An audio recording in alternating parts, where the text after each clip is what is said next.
Hey, everybody. I'm told it's 7. I have a timekeeper who's very precise about these things. And so welcome, everyone. I'm observing there's a full house, so I just did roll call. I think the city attorney is on remote. Is there anyone else on remote? No, just the attorney. Okay. And I observe the city administrator and the finance director here. I see 2 of our department heads as well. And why don't we start up? I think the first order of business is, it says here planning board review. Yeah, so the attorney is going to give us a little overview of the authority of the planning board. This is a follow-up to a conversation that we had in executive session last week. Okay. Nick? Thank you, Nick. You there? Yep. Thank you, Mayor. Thank you, Chris. Yes, good evening. I assume everyone can hear me well. So what I wanted to do tonight is provide what I would characterize as a zoning 101. It's a discussion we've had with past boards because zoning is important in all municipalities, but certainly is important as a topic of discussion in Beacon. And, you know, the city council's role is different from the planning board and the zoning board. You set the rules, but you're not processing the applications, yet you do receive comments from the public about how they view those developments impacting the city. So I thought it would be helpful just from a very general sense to provide an overview of zoning, and then we can expand upon some of these concepts either at later meetings and certainly respond to questions that you may have. So zoning is permissive. You're regulating someone's use of their property, and the zoning code of the city of Beacon sets forth what uses are permitted.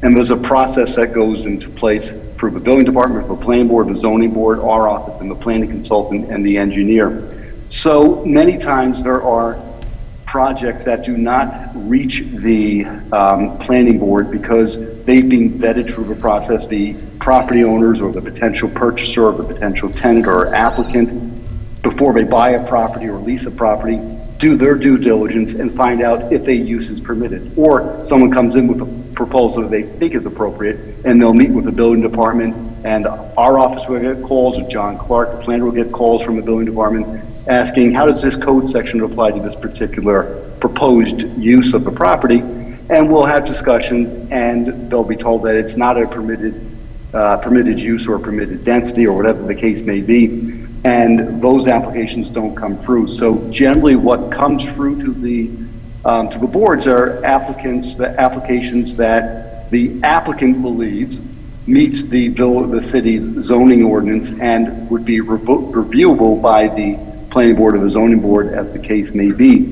So more often than not, because it's a permissive code, it tells you what you can do with your property. Most of the applications that come in are approvable in the sense that someone is taking the time and spending the money and made sure that they comply with the zoning, and that's why they're being placed on the agenda. And so what I want to talk about is sort of what are the regulations that impact and control the use of the property. So zoning sets forth the use of, divides the use of lands into districts. And there's a case, 1926 Supreme Court case, Euclid versus Amber, which involved the city of Euclid outside Chicago, that adopted zoning regulations. And it was the first real legal challenge to telling someone what they could use their property for. And it's interesting to read, especially in retrospect back almost 100 years. It's a case that is often relied upon by attorneys. It's referred to as Euclidean zoning. It's the zoning that you have by dividing into districts as opposed to form-based zoning. And so in that case, Euclid versus Amber, the properties were divided and placed into districts that permitted industrial uses, business uses, and residential uses, and then even further residential uses that prohibited apartment houses and those that permitted only single-family housing. And so your city is divided into zoning districts that follow that same format that is followed throughout New York State and quite frankly across the country, where properties are divided into districts. So the city council has what are referred to as the police powers, the ability to regulate the health, safety, and welfare of its residents, to determine that in between 2 apartment houses or in between 2 single-family homes, someone can't put up a slaughterhouse, as the case might have been back in 1926, or an auto dealership, or a commercial use, or a restaurant. And the Supreme Court has found that municipalities have the right to regulate and prevent uses within certain areas of the municipality to allow for the orderly development of its community in a way that is keeping with the character of that community. So you're divided into districts, you have permitted uses, and I won't dwell on that anymore. The next item is you can also regulate what the dimensions, how much of a property can be used for a particular use. How large can an industrial use be? How many square feet can it be? How tall can the building be? And you set forth those in your table of dimensional regulations. If someone is not does not fit into those categories, they can go to the zoning board and apply for a use variance, which is extremely difficult to get because you're then overturning or defining the intent of the legislative body in determining what uses are appropriate. So use variances are difficult to get. You can't put a commercial use in a residential district, very hard to get. Area variances are easier to get in the sense that ZBAs are required by New York State and are deemed to be relief valves to provide for relief where it's shown to be necessary and appropriate after meeting a number of conditions. And so the role of the planning board is different from the ZBA and the city council. The city council sets the legislation, determines what uses are permitted, and determines the dimensional regulations, density, wetlands, steep slopes, regulations of that nature. And then the ZBA is there to grant relief to the area or the use requirements as appropriate and as set forth in New York State law. There are criteria for area and use variances. Planning board's role is to then apply either for site plan, how is the land used, subdivision, how much land can you create into how many lots for permitted uses on that property, and special use permits, which are special uses that are permitted as of right, subject to checking the boxes and establishing that you've satisfied the criteria that the legislative body has determined. So the planning board does not have discretion to deny in the sense that they could look at something and say, we don't like it, it's going to be denied. Any denial has to be because the applicant does not meet the criteria for the site that's set forth for site plan or subdivision, right? Subdivision, the easy one. If the minimum lot requirement is you have a 1 acre lot and it says for each lot you need to have a half acre, and someone wants to subdivide that property into 3 acres, planning board would deny it because you need to have minimum lot area. Applicant could go and get an area variance. Planning board has no authority to create 3 lots where the law says 2 are required. Likewise, if the areas consist of wetlands or steep slopes, the planning board could grant the subdivision because you can meet the 2 lots, but then site plan would determine what can be built on that lot because your code has constraints that you can't fill in a wetland and build on a wetland. Steep slopes have to be deducted from the usable area, and the planning board would apply those types of conditions when it's reviewing site plan. And before I talk a bit more about site plan, let me introduce SECRA. So SECRA is the New York State Environmental Quality Review Act.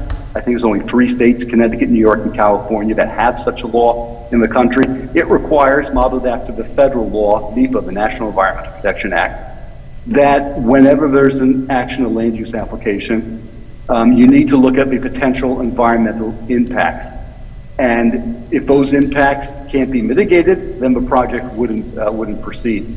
New York State law says there are Type 2 actions that are automatically deemed to not have a significant impact, and then there are Type 1 that are deemed to be having a significant impact, and then there are those that are deemed to be unlisted actions, which is the vast majority of actions that you need to look at and evaluate whether there are impacts.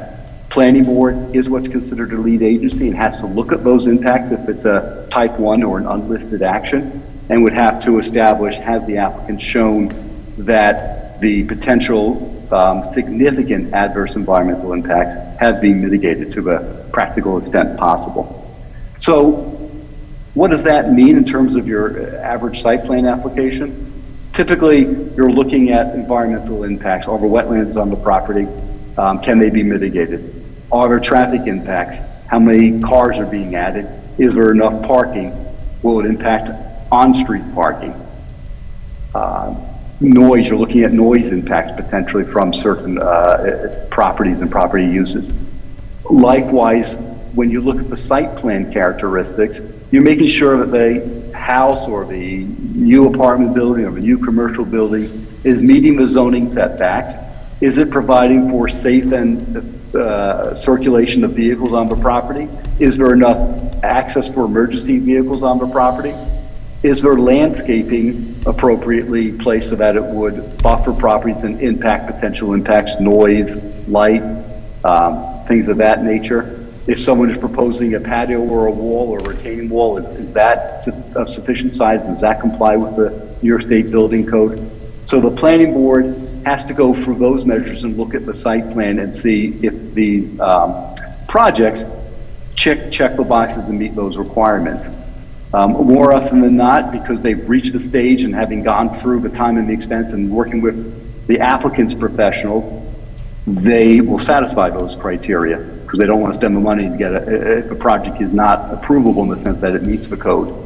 Staff's requirement of the planning board members' obligations are to sort of review the code and point out where it's not meeting those requirements. And we've seen that with applications where number of curb cuts are reduced, driveways are relocated, number of trees that would be cut down are reduced in size. There's been situations where the number of lots has been reduced because of number of wetlands on the property. And so the planning board has to take into account all of the sort of the site plan requirements. How does the building fit within the environment?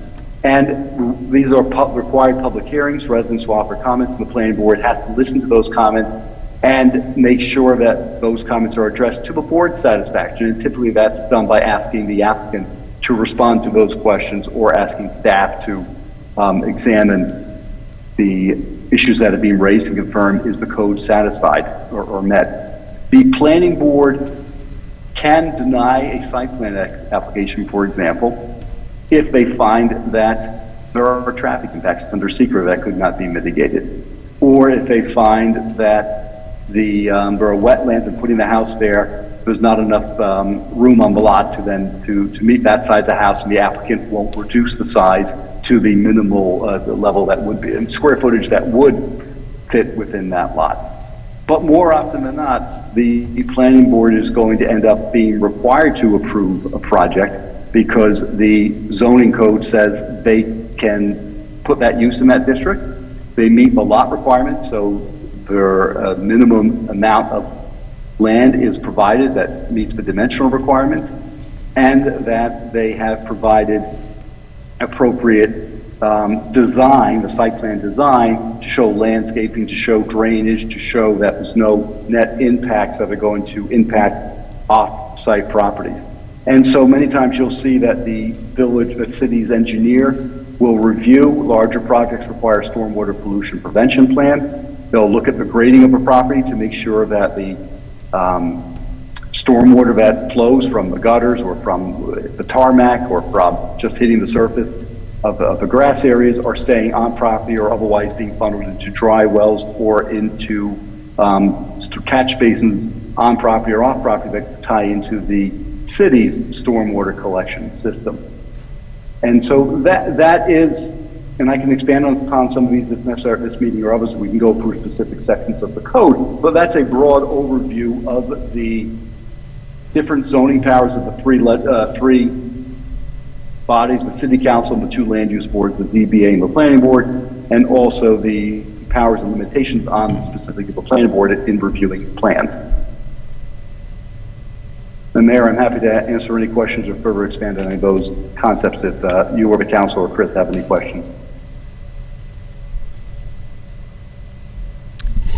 Thank you for that, Nick. I appreciate it. I had a follow-up question about the role of the city engineer. So am I understanding that when they're the ones who provide the city sign-off, that the applicant is in fact meeting the secret demands? I'm thinking of things like steep slopes, like access, like traffic impacts. How are we as the city making sure that we're getting the official word that yes, this is meeting it and not just taking the applicant's word? So it's a combination. It's not just one individual. Ultimately, the planning board has, or the lead agency, has that responsibility to ensure that the secret obligations have been met. It's our obligation as council to advise the boards to make sure that the environmental assessment form is being filled out completely, that all of the appropriate studies have been done. We're obviously not going to weigh in on a traffic study, but we're going to offer an opinion that the traffic study satisfies the appropriate standards and is complete and answers the question. It's the obligation of the planner to look at sort of the noise and the quality of life issues and the landscaping issues. The city engineer would look at drainage. At times, there would be an outside traffic engineer, depending upon the size of the project, who would opine on the traffic. And it's the city's engineer who, on the more routine applications, would opine on the traffic. The boards are empowered to use their layperson opinions, but when it comes down to certain areas of expertise, courts have established that a board member can't rely on general oppositions from the community that there's too much traffic. A board member can't say, I don't believe in that traffic study. I've been at that intersection and it fails all the time. The law is clear that if there are professionals who are licensed and submit a report that meet, the professional standards, there's a New York State Institute of Traffic Engineers for traffic studies, civil engineers are licensed for drainage and stormwater purposes, that boards then have to rely on those reports. They can question it, they should question it, they should ask questions and push back, but a lay person, a board member, unless they are trained and have that expertise, isn't going to be able to refute, other than for common sense and logic, and ask those questions and push the traffic engineers that a traffic intersection is failing when a traffic engineer presents a report in compliance with the industry standard that shows that the traffic conditions are met. Our job, the city's consultants, is to vet those projects and ask the question. So many times the environmental assessment forms will be sent back to the applicants because they haven't answered all the questions correctly. Further reports and analysis will be provided. And so that's sort of, to answer the question, is the role of the city. And board members and the public also inform those discussions by pointing out certain areas or suggesting other potential impacts that should be examined. Thank you. Nick, you mentioned quality of life issues. Can you expand on that a little bit? Sure. This comes certainly into play with area variances, where you're looking at the impact from something onto the character of the neighborhood. One of the secret requirements, not so much a site plan, right? There's not a quality of life box, but all these different issues, traffic impacts, noise mitigation, landscaping, to some degree, the placement of the house on the lot, is it in keeping with the character of the community in terms of being placed? If everyone is 20 feet and this one is on the curb or this one is back, those are all quality of life topics that the planning board has within its discretion to review and look at. As site plan is sort of like moving pieces of the board on the puzzle. So you can move the puzzle pieces around, you can move the board pieces around to make sure that the site plan, how is that building fitting, how is it interacting with the use of that property on site, and how is it interacting with the other uses on the property. Simple example, looking at a driveway. Is a driveway placed in the logical location? Is there a traffic light that's 5 feet away and it makes sense to have that driveway relocated? Planning board and the staff and consultants should be looking at that and offering comments on that. Is a driveway being put at a curb or at a bus stop where it would impact the residents and what I would refer to as some of those quality of life issues? Is lighting being proposed in a way that might impact and flow off property? So the boards have those authorities, when the planning board, when we're looking at the site plan, to examine how is this use within the law still going to have potential impacts, and how can we mitigate and reduce those impacts? So that seems, it could be somewhat subjective, the way the board would look at it.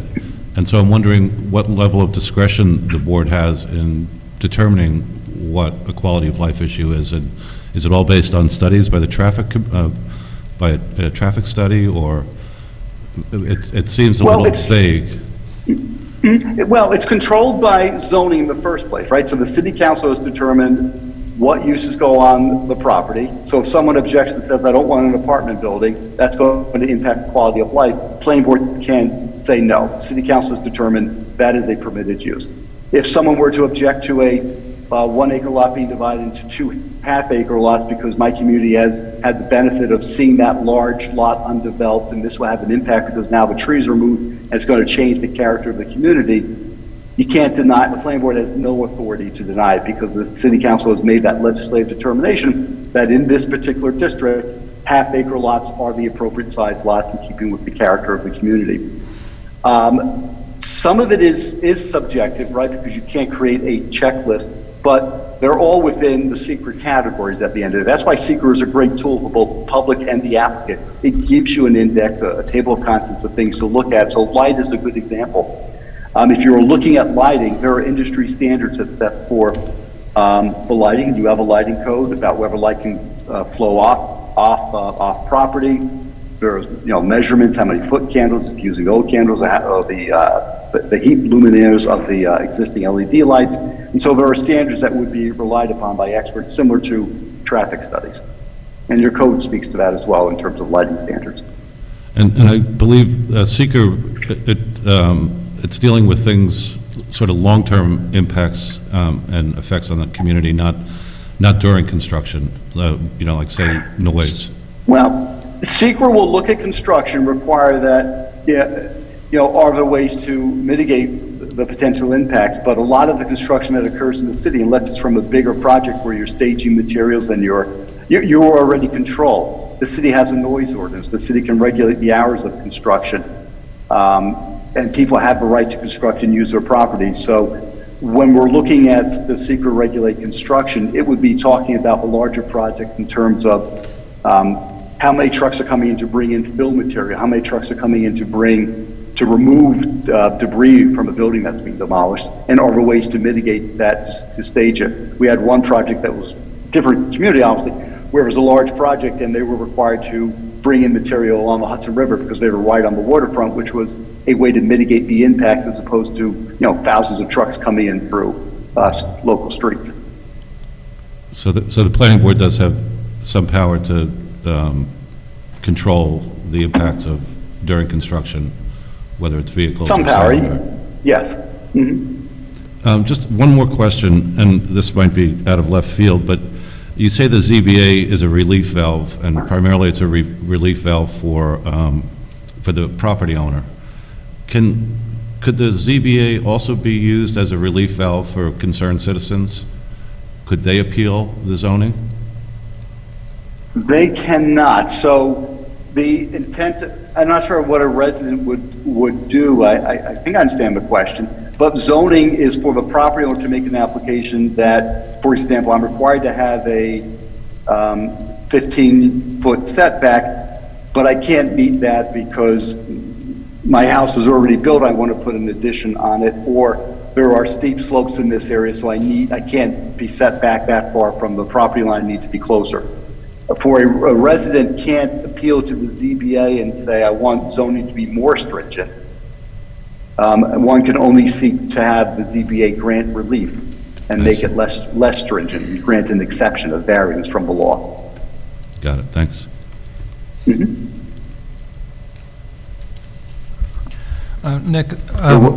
Nick, there was in last month's planning board, there was a comment by the chair about a developer who they hoped would incorporate some of the public's feedback. Are there, and that was the only way that those changes could take place, is if they had, listened to the feedback and taken it. Is there no way to compel changes to a site plan or a project? Is there no way to compel changes that are outside of the zoning and the uses and area, et cetera? Yeah, so I'm not going to speak to any present application about pending before a board, but understand your question in the general sense. The planning board does have the ability to impose conditions. Those conditions need to be rationally related to the impact they're trying to mitigate. I can't require someone to put in 4 trees on a property if the property right next door is wooded and a vacant lot. There has to be a rational basis for it, and I couldn't think of one that would really be sustainable in the record. The boards do have the ability to impose conditions to mitigate impacts. For example, requiring that drainage go into a dry well on the property, or that drainage be connected into a catch basin that ties into the street so that it doesn't drain onto someone's property. There just needs to be a connection. They can't do it without having some authority either in identifying a potential impact or identifying non-compliance with the code. They could, if an applicant says, I'm not going to lower that pole anymore, I need that light on my property even though it spills off, and the code says that it spills off, the planning board can deny to approve or put a condition that the site plan won't be signed and building permits won't issue unless it is established that all the lighting is at 10 feet and there's no spillover onto adjacent properties. So there are ways, if there is an impact that has been identified, that can be mitigated. Many times, a resident may think there's an impact, but it's not one that has been established. So if someone is, an extreme example, there's a 2-acre lot, the 2 lot being subdivided to 2.5 acres, and someone said that's going to create lots of traffic impact because you're adding two more cars or 4 more cars. That's not going to. I understand the concern, and it's well stated from the residents' concern. You're now going to have 4 extra cars, but from a realistic standpoint, looking at those impacts from a traffic and engineering standpoint, and the rights of property owners to develop the properties, you wouldn't be able to sustain a condition that restricts the number of cars on the property, for example. There needs to be a rational, reasonable basis in the record. Boards can't be arbitrary and capricious. That's the standard for an Article 78 challenge against the land use board. So what you're saying is that, what I've heard tonight is that the planning board can reject applications, has the authority to reject applications, and that ability to reject an application is leverage that the planning board has to compel improvements to the applications. Is that accurate? That's right. That is, and any denial has to be based in the record. It needs to be sustainable. It needs to be demonstrated that there are impacts to the wetland that can't be mitigated, and the developer refuses to reduce it from 2 lots to 1 lot, for example. So the planning board has that authority. In any municipality, the planning board has the ability to deny when it's being established, but not conforming to the code requirement, or there are site plan conditions that the impacts have not been mitigated. Generally, though, I would tell you that applicants are able to mitigate those conditions because they've reached this far through the process, through building inspector review, applicant having consultants and paid for them to look at properties, that they've come up with ways to engineer solutions to the impacts that have been identified. Right. So it's rare that you see a site plan denied, but they have that authority. Right, but the authority of the planning board to reject a proposal is not unlimited. What you said was there needs to be a basis. So let me just pick an example. There's going to be construction noise, and because there's going to be construction noise, they can't turn it down, but they could impose hours of when construction can occur. I suppose if the property owner said, I don't buy into those restrictions, well, that could be a reason for denial. But if they're reasonable restrictions, that would be within their authority. Simply denying it, simply because, well, there's construction, there'll be noise, would not be in their authority. Is that what you're saying? That is what I'm saying, correct. Okay, thank you. Just kind of one last question on this thread. I don't think you mentioned Section 78, or if you did, maybe we could elaborate on Section 78 more. I'm really interested in the definition of arbitrary and capricious and how well established that definition is in. Sure, and so it's Article 78. It's a reference to a section of the New York State CPLR, Civil Practice Laws and Rules, so it's an Article 78 proceeding. It's an abbreviated process. It's considered a quick proceeding as opposed to a civil litigation where you have a complaint and answer, discovery. Article 78 is meant to be an expedited review when someone, either an applicant or someone who has standing, a neighbor who's directly impacted differently from the public at large, challenges an administrative body's determination. A city council granting of a special permit, a ZBA granting of the variance, or planning board granting of site plan. And Article 78 is also used to challenge secret determinations if you're challenging the underlying approvals. So arbitrary and capricious is generally deemed to be a situation where the court is not stepping into the shoes of the board and second guessing, was the board correct or wrong in denying or granting the approval, but is there a basis in the record that can be established? For example, we denied it because the traffic studies showed that there would be intersections would work at a level F failing, and they could not mitigate that impact.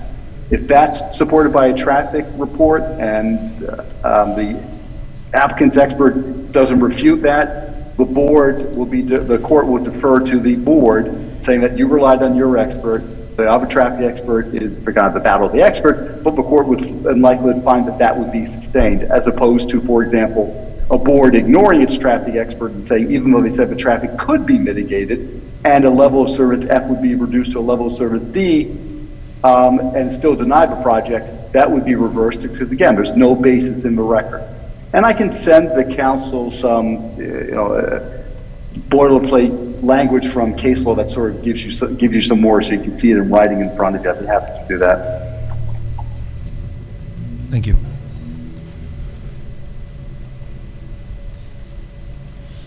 Okay.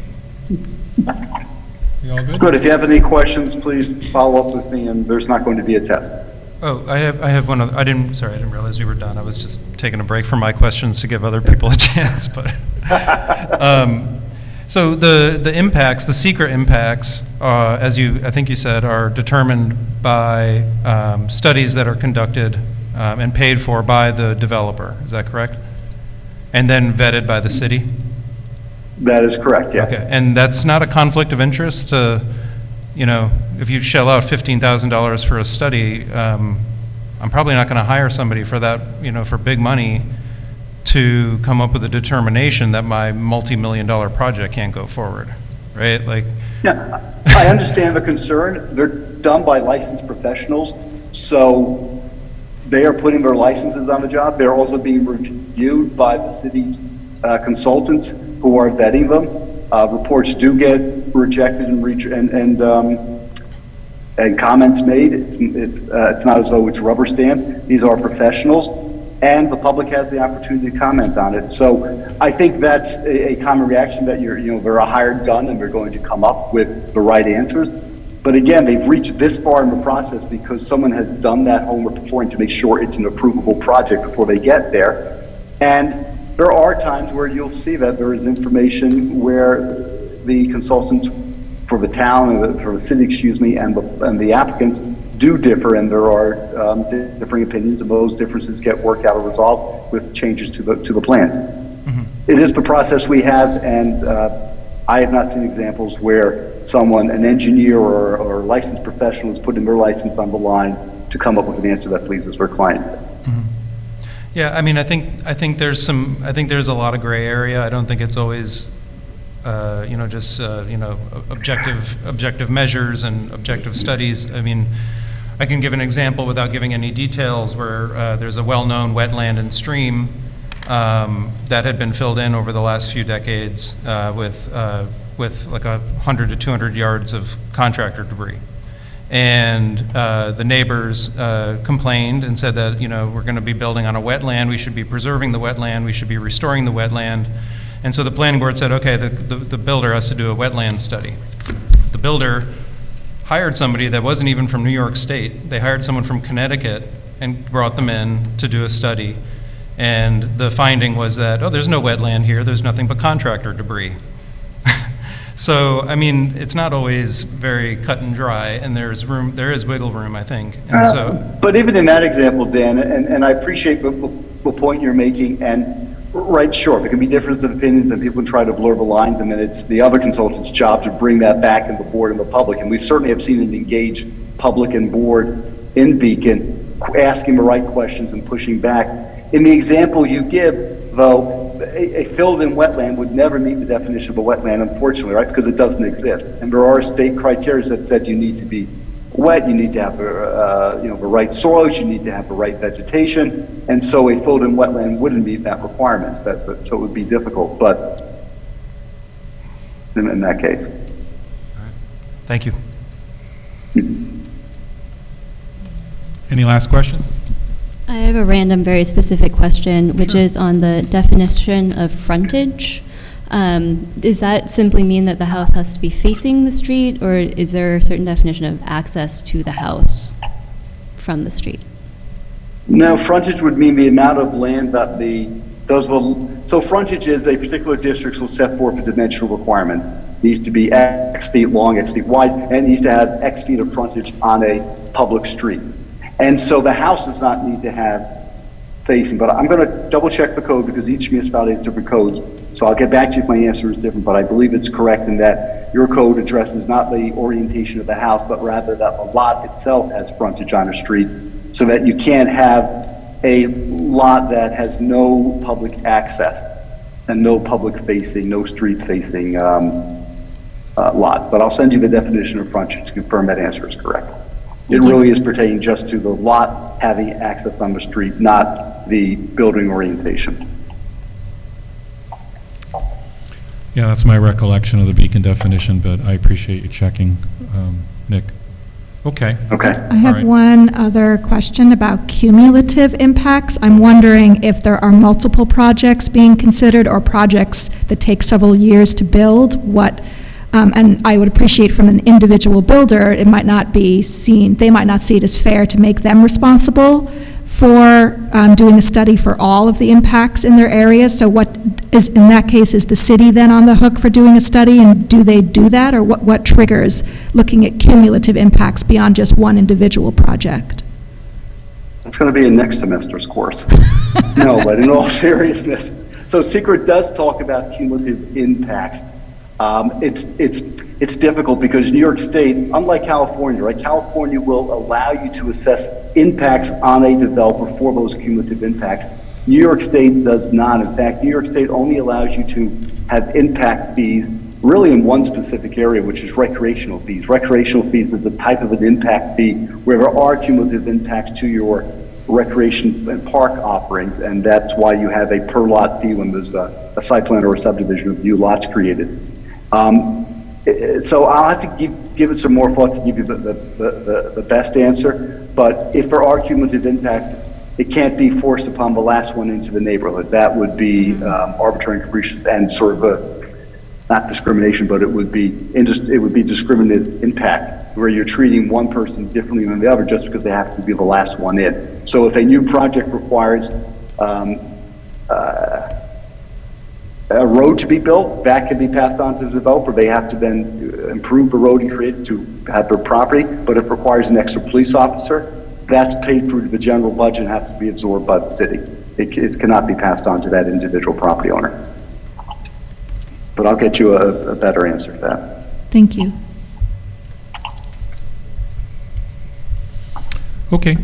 I actually forgot to mention, thank you, Nick. Thank you. In case anyone in the audience is here for something else, this is a council workshop. This is where the council kind of goes through things like advice from our attorney or our budgets. If you think this also will be a planning board meeting, that is not the case. Just want to make sure. The planning board meeting's tomorrow. Ordinarily it would be on a Tuesday, but because of the holiday, it's on a Wednesday. So I just want to point that out. Okay. So, Nick, you're also, you and Chris are going to talk to us about snow removal on sidewalks. Nick, you want to lead on this? Yeah, no, absolutely. Sorry, just taking a sip of water. Apologies. So, yeah, so there's a question raised with respect to the sidewalk ordinance. So Beacon, like many municipalities, require that property owners have the responsibility to clear the sidewalk outside their property. That is generally defined to be the entire length and width of that property, sidewalk rather. When you have a lawn on your property, when you have a lawn on in between the sidewalk and the roadway, there is a readily identifiable place to place the snow.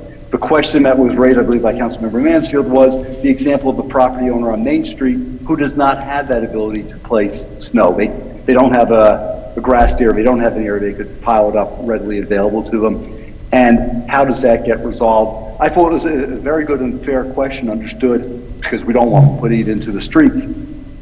However, in looking at this from other municipal codes, we went through a number of municipalities, Hudson Valley, and broadened it to throughout New York State. I then spoke to various associations, and we also spoke to, which I thought was a good resource, insurance defense attorneys who work for municipalities, including the cities, to find out had they seen examples of that, because one of the comments raised was that someone had cleared the snow as much as possible, then someone slipped and was still sued. So we looked at that because it was a good practical question, and we came up with that really wasn't a good answer. It's not one, because if we came up with code language that stated clear to a certain width, that might not be appropriate in all situations. Plus, with freezing and refreezing of snow, that could relate to more dangerous conditions being created if the snow is left there. And I know that Chris spoke with department heads about their thoughts on this.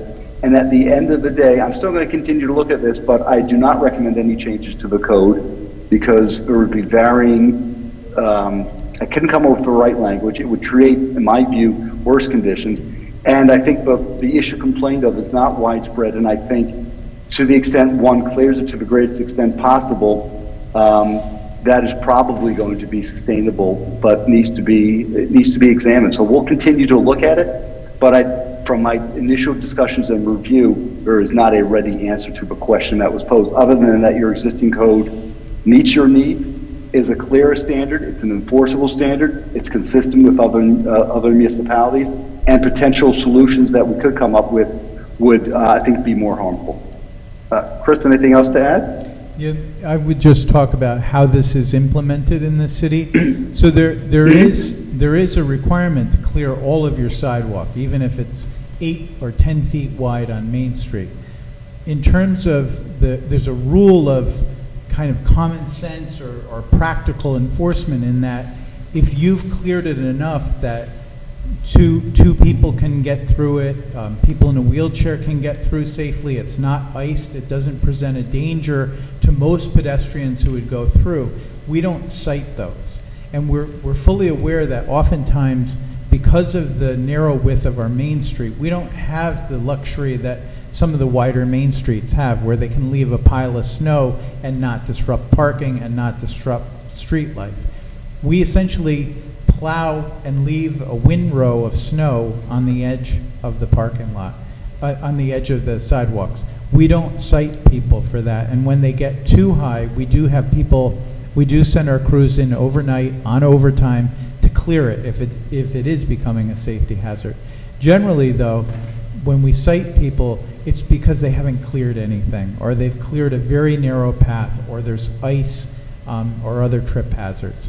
The issue that you raised, George, about the liability for the homeowner, that one's a harder issue because we don't so much control it. Honestly, people fall, they sue the owner no matter what they have, and they'll sue the city as well. But again, if we were to go to a different standard, our staff think it's going to be difficult to enforce. What standard are we going to do? Is it going to be 3 feet? Is it going to be 4 feet? Then I'm going to have a situation where we're arguing about the width of what's cleared, whereas it's a really clear standard right now. You're responsible for clearing the whole sidewalk. Again, we use a degree of reasonableness in enforcing that. But still, the property owner or the homeowner or the business owner would be liable because even though they're not being cited by the city, they're still not compliant with the existing law. Yeah, I think, George, that they would have the ability, their attorney, to argue that they had complied with the regulation.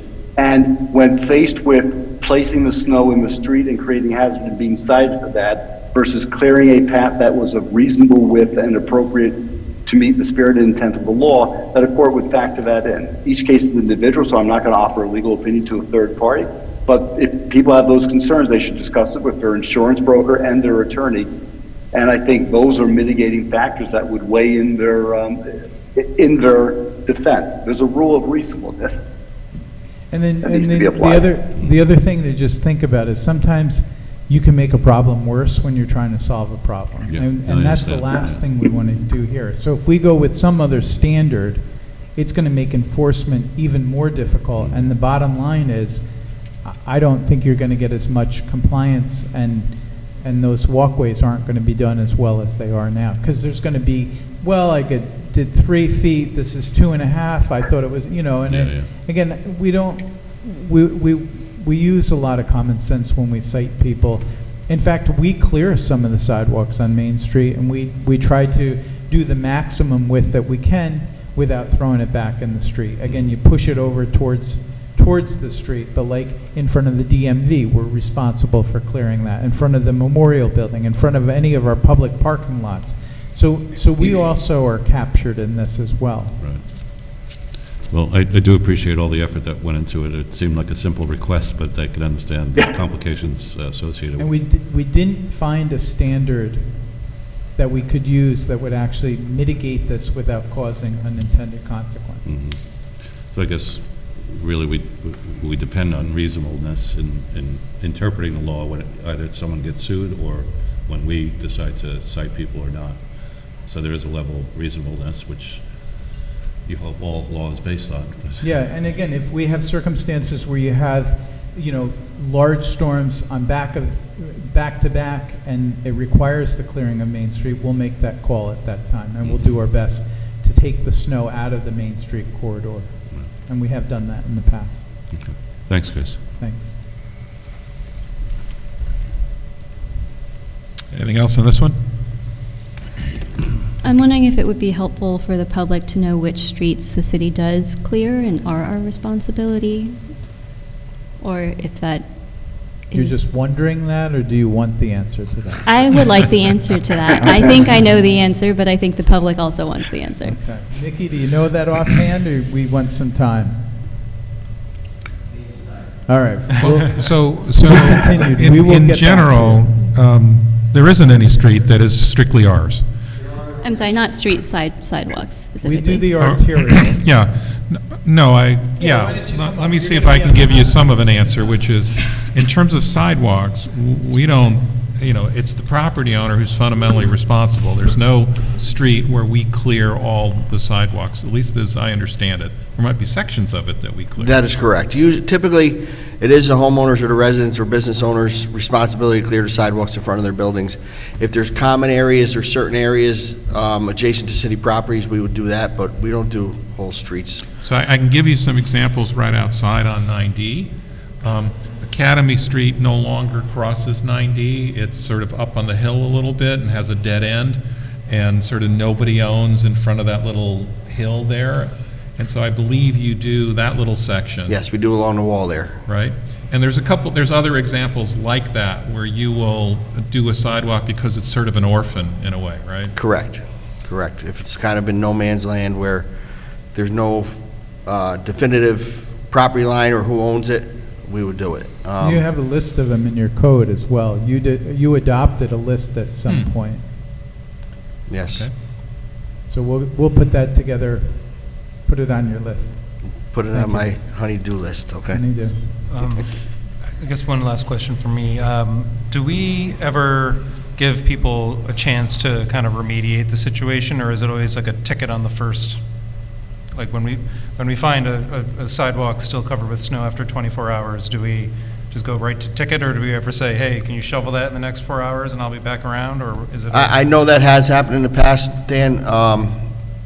Typically, the building department goes out and they enforce it, and if the homeowner sees them out there, he will work with them and say, hey, we're coming through, but if you can get it done today by day's end, you'll be okay with, he's okay with that. Uh-huh. And they typically go towards the school zones first, and prioritize that, because obviously the kids walking to school, you don't want them walking in the street versus the sidewalk. Yeah. So those are usually priority, and then he starts to go back into the inner streets. And by that time, most of the times, people haven't done. But they don't do every street. So some of the back streets are only done based on complaints that Right. we get. And typically what we've found in talking to the building department is most people comply with this, and if they're a little late, we don't hit them with any kind of citation. But we have people that chronically do not do their sidewalk. And so we've been trying to improve that situation. I just wanted to make sure, because there was a situation a couple of years ago where a senior hired someone to shovel their sidewalk, and the person never showed up. And then it turned out they had COVID. And so they got cited, and I just wanted to follow up on that and just see, like, maybe we can be a little lenient with folks who aren't able-bodied and can't shovel themselves. For the most part, like Chris just said, it is usually repeat offenders. It's usually the same people, multiple storm after storm. And if there are extenuating circumstances, it has to come to city court for them to have any kind of penalty assessed. So a citation does not equal a fine necessarily. They would have to come to court. Our attorney would prosecute it like a traffic violation. Thanks a lot. And Dan, for perspective, there's only 5 citations this year at this point. Oh, yeah? Yeah. Okay. We didn't have a lot of snow last winter. Well, there's that. Okay. Let's do budget.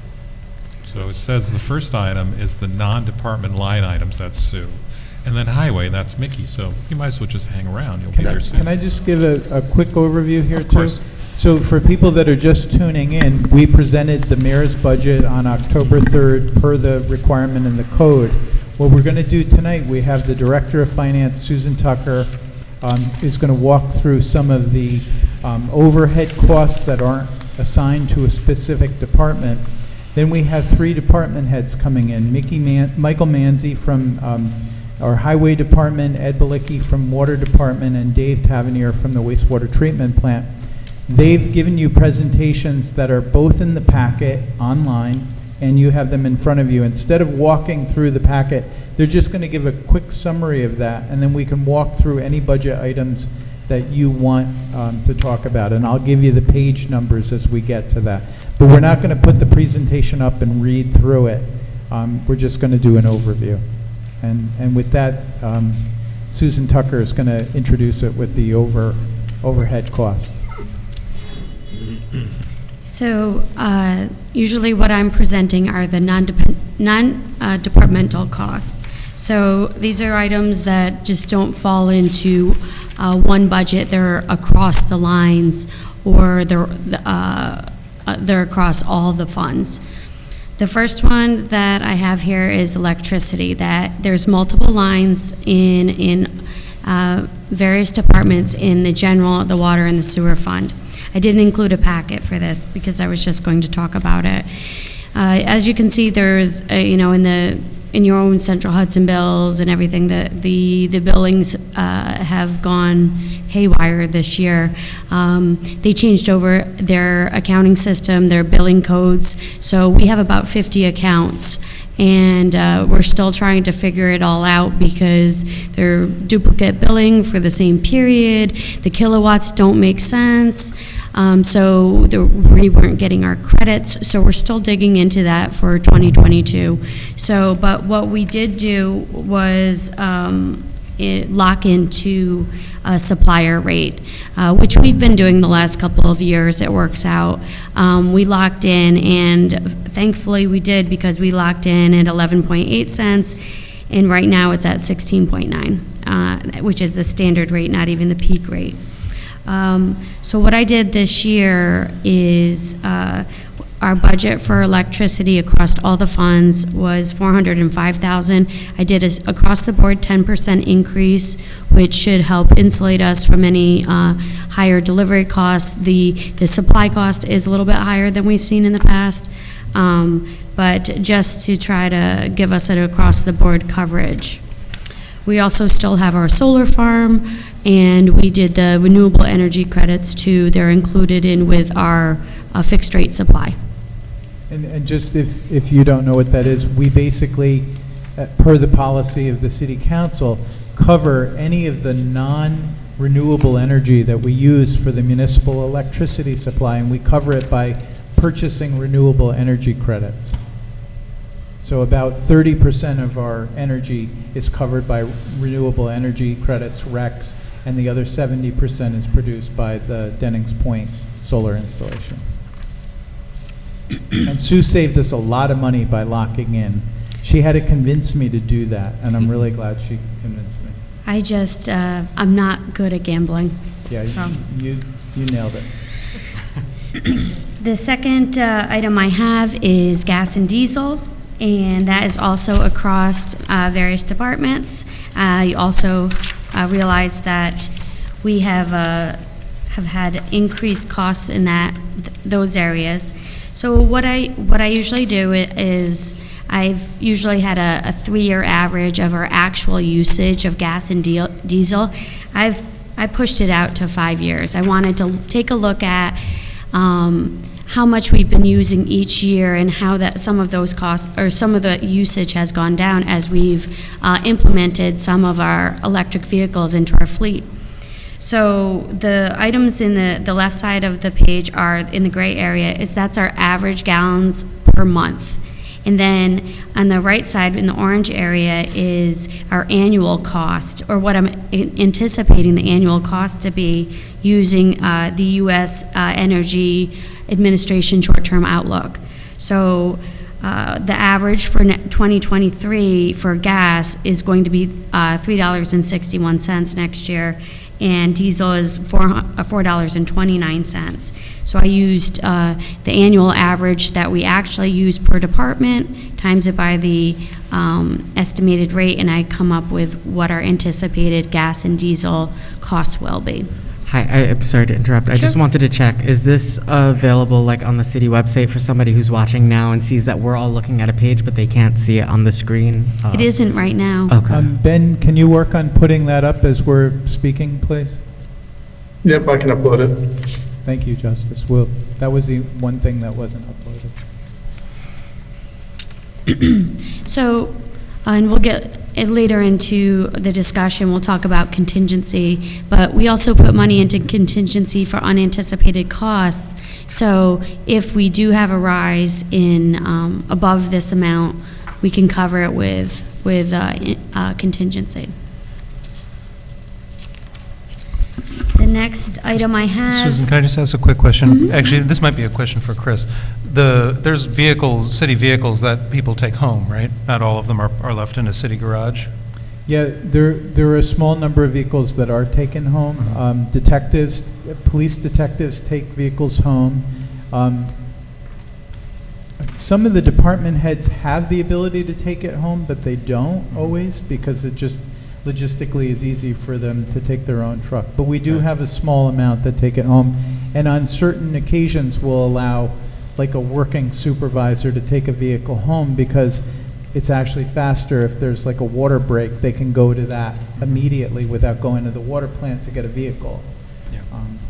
Yeah, but the general rule is most of them don't go home other than police and fire. And it's not allowed for personal use. Right. But we can't really monitor that? No, we do. We could. Oh, really? Yeah, Okay. Mileage, and also some of the vehicles have GPS. All right, thanks. If we suspect that it's being misused, we would put a GPS on it. Yeah, I'm not saying that I suspect it out of any of our employees, but I'm just Yeah, it's a curious. handful. It seems like a reasonable. Yeah. I don't, because I speed.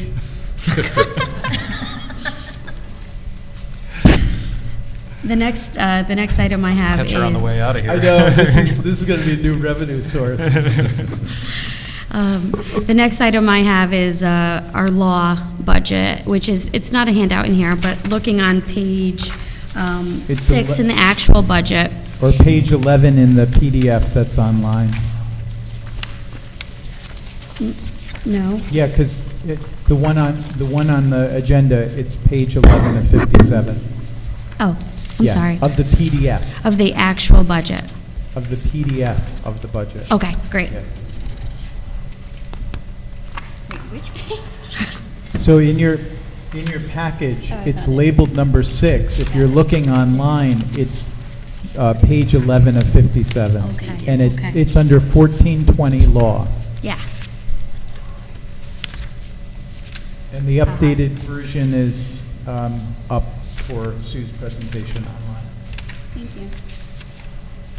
So, fortunately, this last year, we negotiated all the union agreements, and they're multi-year contracts. So we won't have, we didn't have that cost in 2021 because we did it in-house with minimal need for legal counsel. We also have, Chris has done the contracts himself for the most part. I think you've done 70 contracts this year, did you? Yeah, I mean, I don't do them myself, but I use the attorneys, I think, less than the prior administrator, because I did a lot of contracts in my last position. So Right. instead of them doing 100% of the work, we might be able to draft them Right. and save them hours on that. Right, And we then also- I review them as well to check. Right, we also have Ben's eyes on them, and Ben he... is an attorney. And is an attorney, so that helps out. It also helps out with our new HR director. We don't have to rely on legal counsel as much as we've had in the past. So, and also, because of that, Chris has been able to have more items under the retainer that we have for them. So that's that top attorney's line, that's a retainer amount, and they get a certain number of hours. So, with that retainer. So things like back taxes on property collection, it's called in rem, so we have to send out legal letters and things like that. Instead of billing us separately, they're billing that under the retainer now. So in lieu of that, we actually reduced the budget $155,000 from prior year adopted. So it's going from 375 to 220. And that's in the general fund. There's a small piece in the water, a small piece in the sewer as well. And this is a trend that I've been trying to drive since I came in early 2021. We're not getting less service. We're using it more strategically. So we're trying to do more multi-year contracts. So rather than doing a contract 5 times in 5 years, like we did with the flea market or the farmer's market, we did a 5-year contract with really easy extensions. Similarly with the Clearwater lease, we've set that up so it's 2 5-year leases instead of a whole series of things that need to go back to legal. Right. And it's worked out, too, for Nick's office because Chris is more structured in how he calls the attorneys. It's not just picking up the phone and calling them, every other hour. It's, he has meetings with them. So it's like, from 3 to 4 on this day, they're having these meetings to go over everything. So it's more efficient on their end. So in discussions with Nick, he agreed to do all this as well. Okay? And we really have saved a lot on labor, and Sue helped to negotiate these contracts with the firefighters, police, and CSEA, and it's really helped us reduce the number of grievances we've had to fight with our employees. Morale is a lot better than it was a few years ago, and I think that long-term is going to save us money as well, because instead of getting in battles about needless things, we try to figure out what's actually important and choose our battles very carefully. Can we get Keenan Bean's rate sheet so we know how? Did we settle on that? We didn't get it today. Okay. Right, where I think we're going to end up is the retainer. The general retainer right now is $15,250 a month. Okay, they were going to raise that to $15,750, but I'm still negotiating with Keenan Bean on how much goes under the retainer. I want there to be transparency about the retainer. Basically, that there's an expectation for that sum of money, we're going to get X amount of hours. Now, it's not always going to be X every month, but the average needs to be X across a calendar year. So as soon as I have that, we'll distribute it to the council. They are looking for, so in addition to that retainer, we also have an hourly rate, like when we would do things like discipline with employees. They want to go up from $2.25 an hour to $2.30. They wanted to go to $2.45. I think I'm at $2.35 with them. And again, we're driving a lot more of that under the retainer. So when there's minor disciplinary actions, we don't get a bill for $2,000. That just goes under the retainer. We also have a traffic court retainer for $2,000 a month that has been a pretty good bargain for us. And for that, they cover all of our vehicle tickets. And they are now going to prosecute infractions and other violations that were not being prosecuted at all because the DA didn't do them. So I feel good about the direction we're going. I feel like we're getting a lot more value for our money and choosing not to waste money on certain other things. So the rate, we can circulate the rate sheet once it's final? Yes. Thanks. I'm hoping to have that tomorrow. I was hoping to have it tonight, but we're not there. I wanted to make sure I understood what you were saying about in rem being in the retainer. I see it's also a $10,000 budget line item. This year, because the hours were so much less in the retainer in 2022, Chris was able to put some of the in-rem charges into the retainer line. So it's like split for next year. Some of it Right. is in the retainer. Mhm. I kept That's some. That's the one we haven't agreed on. Oh, So okay. that may stay out. Okay. There are a number of things that we got billed for outside of the retainer. Tax certiaries, we got billed for, in rem, disciplinary actions, union matters, sales of real estate, certain leases and licenses. All but the in rem look like they're going to be under the retainer at some point. And Nick is no longer on the call, so I can't even ask him what he's putting in this Okay, thing he's well, sending. it'll be in the rate sheet when we see it, right? Yes. So, and sorry to go back into the past, but can you remind me what this $11,000 in the 2021 budget for police reform was? That was, I anticipated, because we had to adopt the police reform, that our legal counsel would have more involvement with it. They did not. So it was budgeted for, and we did not use it. Yeah. We did So it that was no fully actual. in-house, just like we budget a lot of money for PBA matters, IAFF, which is the firefighters, and CSEA. So like our actuals were well below, like you can see fire matters in 2021, we had budgeted $49,500, we spent $2,500. So we Yeah. Sue and I negotiated it, and then went to the attorneys and said, now can you write this up so that it's legal and binding? Yeah. Thank you.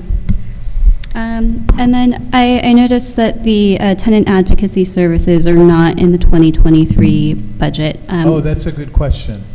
Yeah, we hadn't discussed that as a council. Yeah, so that was not our choice. We, and I'm sorry, I forgot to update all of you on this.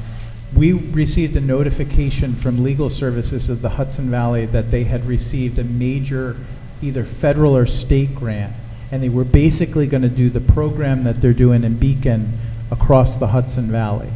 And so they asked to be let out of their contract early with us. They're going to maintain the number that goes to the paralegal for Beacon, but as of October 30th, we're no longer under contract with them. So we'll still be getting, our residents will get that service under a federal grant. Oh, Yeah. great. Yeah. No, it was really cool. I was like, you want us to stop paying you to, and you'll still do this? Okay, great. Okay, yeah. Is it still going to be Stephen? Yes. For the time being, anyway. Stephen Mahalik is the paralegal who was assigned to Beacon. He'll still be receiving calls from our residents. Great, But somebody else will be paying the bill. great. Yeah, because I know they had some ongoing cases. So, great. Any other questions with law? I had a question about the arbitrator line. So I see it was increased sometime this year. And is that something that we expect or hope going forward, that because we have new staff with our new head of HR, that we no longer need that? Or that's something that might fluctuate?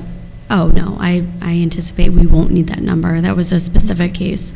So I don't anticipate it. 3,000 is the usual number that we put in for arbitrator. We hope not to use that number. We tried to stop any grievance before it goes to arbitration. Usually we can sit down and settle it. So, And we don't have anything on the horizon that Right. would spiral to that level. That was something I inherited when I came on in early 2021. That is now concluded, and we're Yes. no longer spending money on it. Okay, great, thank you. any other questions on law? We can always come back to. The next thing I have is liability insurance, and that is on page 9 in the budget document. So unfortunately, our liability insurance did increase. It's going from $451,000 to $516,000 overall. What happened was last year, I only anticipated a 2% increase. The increase ended up being more around 6. That's due to, we actually did an inventory of the assets at year end after going, we had already presented the budget, but we did an inventory of the assets at year end and made sure that we were accurately insured and all the descriptions were correct. It actually ended up increasing our liability insurance a bit, plus our final rate came in, and it ended up being a little more like 6%. This year, they've anticipated a 7% increase, and that brings us up overall $65,000 from budget to budget. And we are in discussions with them at this point to perhaps lower that rate. It's not final yet, but. And just so you know how our insurance goes, we have a broker through which we get insurance through a NYMAR. And NYMAR is like a cooperative. It's the New York Municipal Insurance Reciprocal. One of the reasons the rates are going up is across the board, the cost of construction has gone up. So a lot of this insurance is replacement. So a building burns down, you don't just get the value of the building, you get a replacement value. And because the cost of new construction and repair has gone up so steeply, they've jacked up their rates. What we're trying to do is talk to them about some of the things that we think we've implemented that will help, like we've created a safety committee across all of our departments thanks to our new director of HR, and we're hoping to not have the full 7%, but fall somewhere more around 5%.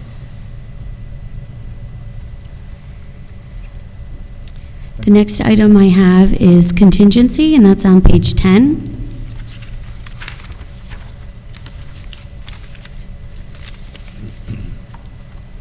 Is that going to affect us with our firehouse construction? I think in the short term, they might look at the closure of 2 firehouses into one and having a more safe facility as both positive and negative. Like our cost of construction, this building's going to be worth a lot more. Right. However, we're also going to be able to say, hey, there's this other piece that it's safer. We have better decontamination. We have a better layout. It meets modern codes, which the other one didn't. Right. So I'm hoping it's a wash. There's also, well, they'll be partial too. We'll have to pay during construction too, because if something were to happen with it, it'd be insured too. But one of the good things is, in all of our contracts, we require liability insurance from our vendors. They have to name the city as additional insured. So if they start a fire there and we have $5 million worth of damage, it's not our insurance, it's their insurance. So as I had mentioned before with contingency, these are unanticipated costs or costs we know about, but we don't know exactly how much it may be. So we always like to put a little bit in contingency for some unknowns. We also use this to calculate out people we anticipate who are retiring to pay out their accumulated unused time. And since we negotiated all 3 union contracts, a lot of times the increases for those are held in contingency. We were able to reduce a contingency $207,000 this year. That's in the general fund. There's also portions in the water and sewer fund as well. Yeah, and so like when the prior council did the 2021 budget, you didn't have a contract in place for CSEA. So you were basically taking the same labor rate from the year before when you knew there was going to be some X% increase. Susan tries to be very conservative and make sure we have enough money for whatever might come. And luckily now we know the actual numbers through this year and next year at least, because we have in place multi-year contracts. Right. Last year we also had some overtime amounts in there for police and detectives as well. They're not in there this year. And you said that retirement fund is to pay out unused sick days. Is that also for ongoing retirement payments, or is that in a different section? Anyone who's entered into the New York State retirement system gets paid directly by New York State. This is only for, the employees are allowed to accumulate sick time. There's a current year vacation and a current year personal leave that they're entitled to when they leave, depending on, if they retired or resigned. So if you've been here for 30 years and you haven't used a lot of sick time, this can be pretty substantial payout at the end. Right. It is capped, though. It's not unlimited. I think we're capped at 195 days yes. And you get paid for half of those. for half sick. of those hours. For vacation and personal, it's 100%. Yep. The next item I have is our pension, the New York State ERS and PFRS. So there's a portion that's in the police budget. There's a portion that's in the fire budget. And the reason why that is because it's billed separately by New York State like that. So then we get it says City of Beacon pension cost summary across the top. Then we also get an ERS bill. That's the rest of us besides police and fire. And we're all in different tiers based on when we began service. Those tiers have different rates. Multiplied by our salary, they come up with the bill that they bill the city. So on page 25, we have the ERS portion that I've allocated to the general fund, which, based on salaries, overall comes up to 63%. Actually, I'm sorry, let's start at the top, which is the total bill. The ERS bill is going down $42,000, which is a 7% decrease, and the PFRS bill is going up $76,000, which is 5.78% increase, for a 1.77 increase overall. That's not too dramatic, I don't think. So, what going back to the tiers is like tier 2, we may be contributing 30% of tier 2 salary. So a person hired, I think for, let's say, police, that was hired between 1973 and 1990 is in tier 2, or 2009 is in tier 2. So their percentage is higher than, like, let's say tier 6, someone who's hired later at like 2012 or later is tier 6. So tier 2 may be 30% of that individual's salary, but tier 6 is only 20. So when they did pension reform back then in 2011, 2012, they reduced the tier 6 contribution because they increased the employee's contribution amount. So as we hire more people and they're going to tier 6, our costs should be lower. And as more tier 2 retire, the New York State would be paying them directly, and they wouldn't be as costly here. And it also does fluctuate with market returns. So the New York State Comptroller's Office manages the state retirement system, and it has a rate of return. And so if they're projecting that we think we're going to get an 8% return next year, Yes. Our contribution will take that into account, and it will be lower. If they think we're going to get a lower return, then we have to make up more towards the contribution, because we have to basically, you need to cover what you're going to use. So they have actuarial estimates, yes. Projections, and then they try to rejigger it every year. You'll see in 2021 we actually jumped almost $40,000 in that, and now we're going to go down, whereas the police and fire are going the other way. And that's both a factor of who's in it, what tier they're in, and the market conditions Right. projected. So there's not really a lot of control over that. That number is given to us by New York State Retirement. I'm sorry, remind me what ERS stands for? I'm sorry, what? What ERS stands for? Employee Retirement System, and PFRS is Police and Fire. One thing I did see on the bill is they're not charging us for 384E yet, and I called them on that Okay. too. So, Yeah, so some of you will see and hear about the 384E retirement that we did for the fire department. We negotiated as part of their last 5-year contract a new additional retirement benefit, and they actually came up with the way to pay for it. So for 5 years, they're giving up stipends, they gave up certain raises, and in exchange, we put in this new retirement.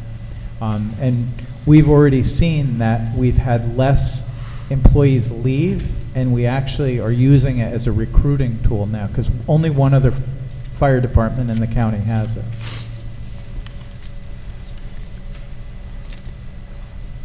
I know there's no pretty pictures or colors, but is there any questions on that? Okay.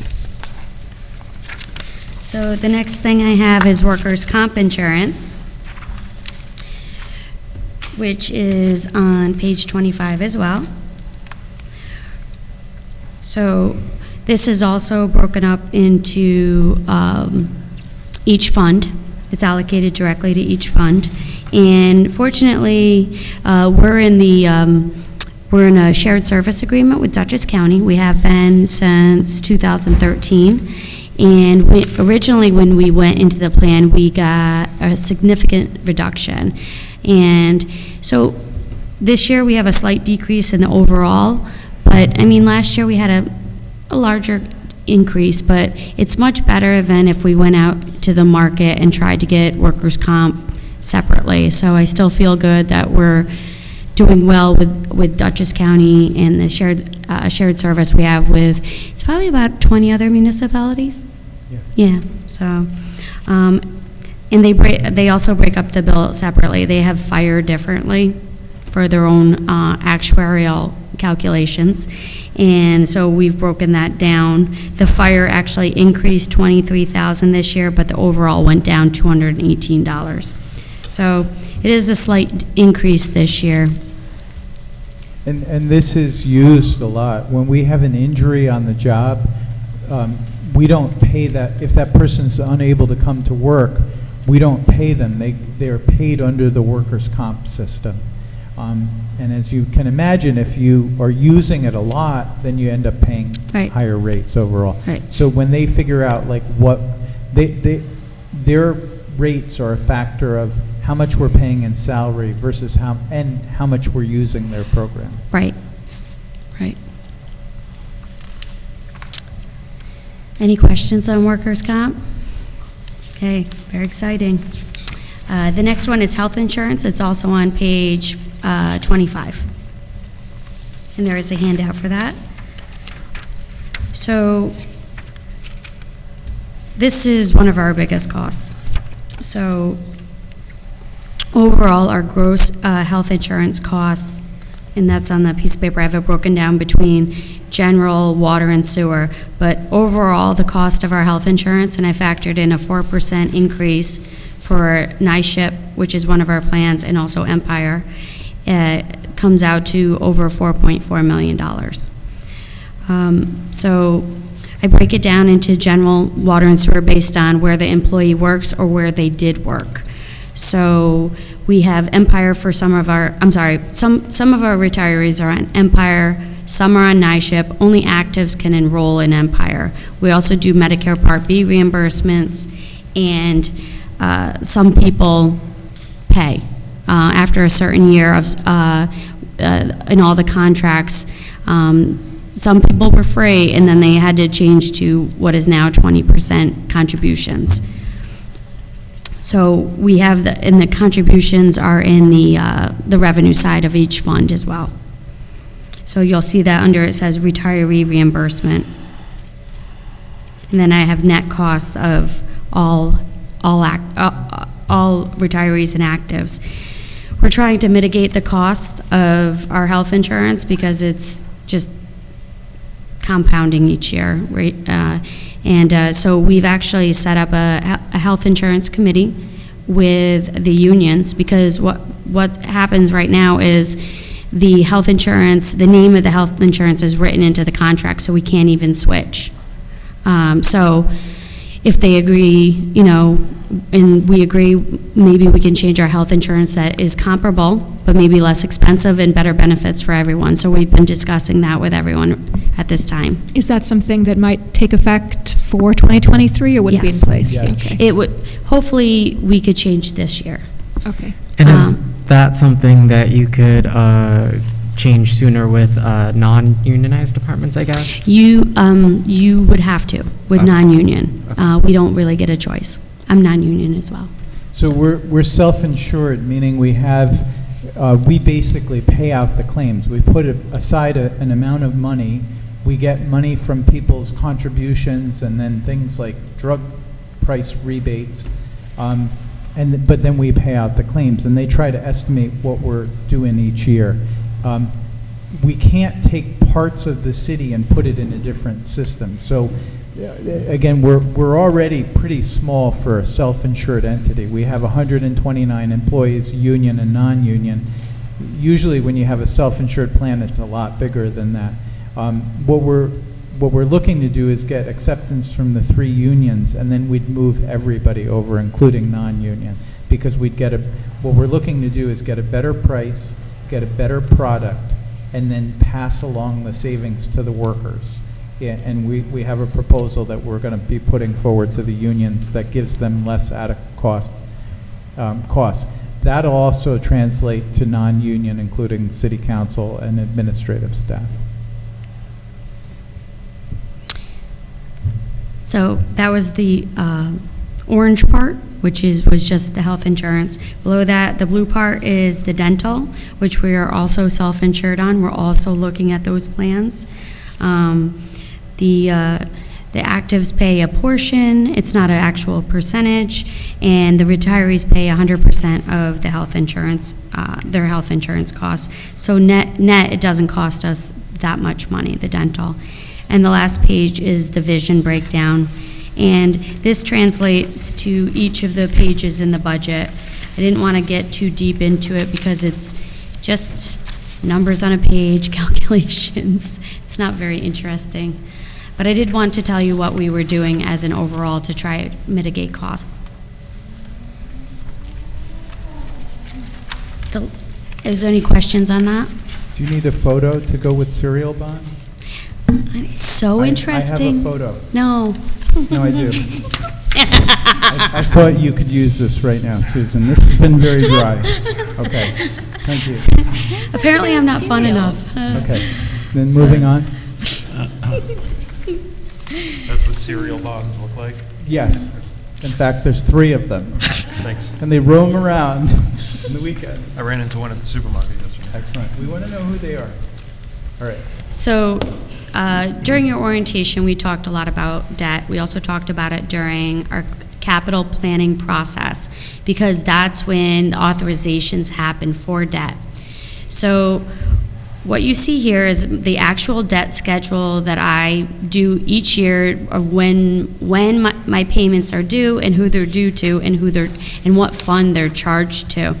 So what this is past costs of past projects that we have issued debt for. And they give me a schedule of principal and interest when they, loan us the bond money. So these are all past projects, and these are the principal and interest payments on those past projects that we have issued for. I haven't issued since 2021. I don't plan on issuing in 2022. We're moving along on projects. We have all of our authorizations in, so we can front the money from our operating funds and then issue the bond a little bit later.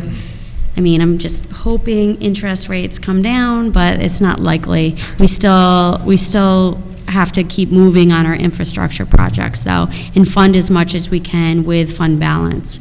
But Sue locked in at a key time before the rates went up. So the last bond that we put out, which covered us right up through that time, was they were at really good rates. Right. That So you'd anything never get that we today. had in progress at that time, we issued for, and that was in June of 2021. So what the plan is as we're doing all these other projects, we have some dam projects going online and a lot of sewer projects, I'll issue short-term debt. So I won't lock into a 30-year bond, but we'll do short-term debt, which is a one-year debt, and then I roll it over the next year. We go out and we bid it out, and we get the best interest rates possible. I know So the next page is it's the summary of all our debt. And I showed this to you in the orientation too. But maybe now, after, going through the process, maybe it makes a little bit more sense. But we have the general fund, the water fund, and the sewer, the year each debt issuance was issued, the principal remaining, the interest payments remaining, and the year that each of those debt issuances will be paid off. So as you can see in the general fund, right up the top in orange, we have a 2005 issue will be paid off in 2024, and the 2008 issue is paid off this year. So that will help to, as we issue new payments, new debt coming online, it frees up some room in the budget for it. So we pay these principal and interest payments through the operating budget. I have what might be a long-term debt or bonds 101 question. So Sure. I see that the amount that we're paying in principal is going up and the amount in interest is going down. Is that something that we have control over? Is that the standard that is the best principal? And standard, what they're doing is keeping it a level debt service amount. So if it's $10,000 less in interest, it's going to have $10,000 more in principal. So it helps you to budget. Okay, great, thank you. You're welcome. That's all for the really exciting stuff. So, and the unicorns. Now it's time for pretty pictures. So, any questions for Sue? Yeah. I have a couple questions. Okay. Just two. Mm-hmm. In the general, there's a line under the city administrator, if I recall correctly, that that was for severance and retirement pay in 2022. What was that? We didn't have a retiree in... Yes, you did. The assistant to the city administrator, Etha Grogan. So most of her salary was allocated here. She was also the planning board secretary, but that's her payout. Got it, okay. Okay. All right, thank you. And then I think it was sorry to do this, right above the insurance on page 9. We have a line in here for purchase of equipment under technology. Mm-hmm. And it seems to have doubled from 2022. Yeah. And I was wondering what that was. I could go through that, but it'd probably be better if our IT did. But he has a couple servers on there. They're like $12,000 each. So he has server replacement on there. I could get you the actual details. No, that's fine. I assume they weighed whether it was better to purchase servers or to subscribe to online cloud. And, Yes, he's very good with that. There is always that, trying to figure that out. He also manages the inventory of all desktops, laptops, everything. So he tries to space it out and base it on, and rotating them. Yeah. So. And I think the new firehouse is in there a little bit, like we are doing the technology and the new, when we do the firehouse project in 2023, he's helping us make sure we have all the tech support we need there, or infrastructure rather. Thanks. That's all for me. He doesn't always spend it either. So, so that's a good thing too. He doesn't get through all of it, so. You like those people, right? Yes, well, I have a couple of them, not this one, but. Because he's got a long list. That's a good segue into our Did you have any other questions? Superintendent of Streets, Mickey Manzi. Sorry, I had a question for Sue, because one of the things I found fascinating about this was looking at our year end from last year. And I'm wondering at what point in the year, is it part of this process that you're calculating year end? Because I assume some things might still be in flux you're figuring out from the end of the Are you previous talking year? about debt or overall? Overall. Overall. Oh, well, year end this year? Yeah, well, the year ends, like, there's all the data about what we were at 12/31/2021. And I feel like... I'm still calculating. So that is stuff that can take many months because of things keep rolling in and adjustments. And There's a handful of things, yeah. There's still a couple adjustments that need to be made, yes. Okay.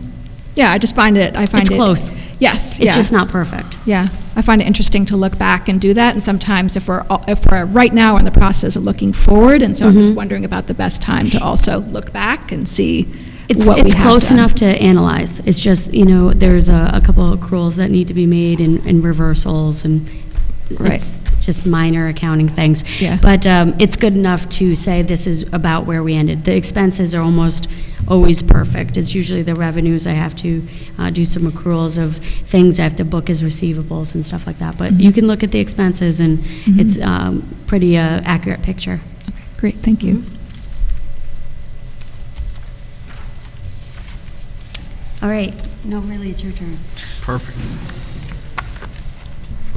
All right, good. I do have a comment.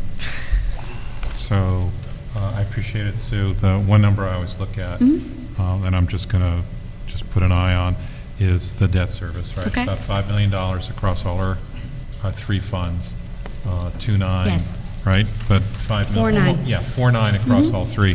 That's 12%, 16%, and 27% Yes. of our three funds. So 12% of the general fund is debt service, 16% of the water fund, 27% of the sewer fund. Right. Okay. I'm just kind of pointing that out. We've increased sewer quite a bit. Yeah, and the last it couple makes of total years. sense. And, was talking to Ed before the meeting, and I'm just actually encouraging doing the capital infrastructure. We've been doing it for 30 years that I've been kind of able to watch, and it's pretty impressive how much we've gotten done. I recall when I was first on council, we were very concerned that we weren't getting to our infrastructure, and we thought, all right, let's find ways of getting all the grants, because, when we were a needier community, the grants were more available for infrastructure, but I think we've been pretty wisely kind of slowly but surely chipping away at it, and I'm just very impressed at the extent of our infrastructure. We still have some work to do, but, I note these numbers, those percentages are a little high, but I think they're important things, and we keep doing them. The percentages are high, but we're investing in our assets, and that in and of itself is saving us money. We're losing less water. We're able to get more haulers down at our plant, so we're actually saving money, even though we may be paying it through debt service. I mean, we have to fix the dams. It's not that's our water source. So, If the debt that we have on our sewer is partly driving the cost of, per household Yes. for sewer, when that debt starts to come off or lessen, would we be able to reduce the cost of sewer service in So, Beacon? what debt is cyclical. So, once we stop doing this project, there will be a next project that we have to fund, and a next project that we have to fund. We try to spread out these projects, but it doesn't end, because it's like your house. It doesn't, Your roof yeah. was 15 years, well, But the magnitude of them can, right? Yeah, Like so- the difference between, replacing entire facilities over at the wastewater treatment plant and running, new mains might be different costs, but Yeah. It might, though, over time, right? Yeah, right. The other thing to note on water and sewer is our rates are exceptional. I was asking, Ed about doing some comparisons, but my, little bits of what I can notice in terms of data is our rates are pretty low. They are low. So I did an analysis, and I believe at this point it was from 2016. It was 24 different sewer districts. We were the second lowest. And that's a large in part of the offset from the haulers. The haulers, we treat the sewage. That current calculation, I believe it offsets by 30%. So we're able to offset. And the other huge piece is the correctional facilities in the town of Fishkill. We sell water and sewer to different communities. It helps to set off the residents, so. And we've tried to have reasonable increases. Last year was 2.5%. This year, the proposed increase for both water and sewer is 3%. Now, if you look at the cost or the consumer price index of the things we have to buy, which we'll talk about more when we get into Ed and Dave's areas, those have gone up by 7, 8, sometimes 10%. So we are conscious about who's using our system and making sure that we're not having huge year-over-year increases. So again, a 3% is very responsible considering what we faced this year. Anything else? All right. Thank you, Susan. And Mickey, if you have any photos you want up, I can pull your presentation, but I won't otherwise pull it up unless... No, I think everybody has a copy, I believe, correct? Yep. All right. All right. Obviously, my name is Michael Manzi. I'm the highway superintendent for, and I believe everybody knows me at this point. October 3rd, we did a little tour of the highway department. A couple of council members were there, so some of this may become a little repetitive. But just a quick overview. The highway department is budgeted for 22 full-time employees, including myself. The codes for the budget are in that little paragraph there. Kind of explains everything. We do a lot of our projects and things we do here are actually in conjunction with the water department.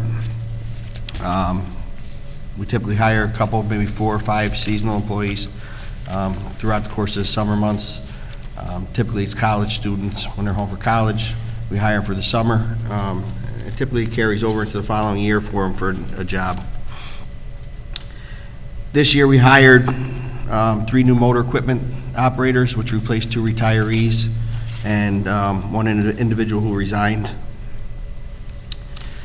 Moving into milling and paving, we've done a lot this year, and the big one this year for April and May, obviously, was milling and paving on Main Street. That's the first time in quite some time, at least a generation, that I've been told that that Main Street's been done in its entirety. Milling, paving, and we went with the epoxy paint, which was talked about quite a few times at the council meetings. There's a couple pictures of that on page 2 of that work being done. Sorry to interrupt. I just want to say for people who are following online, we're looking at a packet right now, but you can see all of this on page 65 of the agenda packet. Thank you, Justice. This year we're slated, I know we've had some questions. The actual dates are still up in the air for mill and pave for this year. It's going to happen. We're going to be starting next week. I'm hoping to have a locked-in date. It's weather dependent by Thursday. So once we get that done, Ben and the administrator will set out all calls. It'll be put on the website, and as we go through, we'll be notifying the residents on those streets on a daily basis to what they have in store. This year, we're slated to do 24 streets, which again, quantity of streets is more than we've done in the past. Last year, I believe we did 10, and in 2020, we did 12 streets. So we're doing quite a bit more than we've done historically. A couple of the other projects that we've done for the Capitol, obviously, was the new roof on City Hall, which was a new roof replacement. The original roof was on there. So we did a tear-off, new shingles, used copper to put over top of the dormers, which really set it off and created a nice look for the roof. A couple of the other pictures I have in here. Part of when we went over the walkthrough on October 3rd, I explained to the council what we do, and it's kind of we're a go-to department. From planting trees in the city, we've recently planted, well actually today we planted 3 new trees, 2 on North Chestnut and 1 on Main Street as replacements that were in voids. We had 4, the one picture here is actually of Riverfront on Red Flint Drive. We planted 4 red maples down there.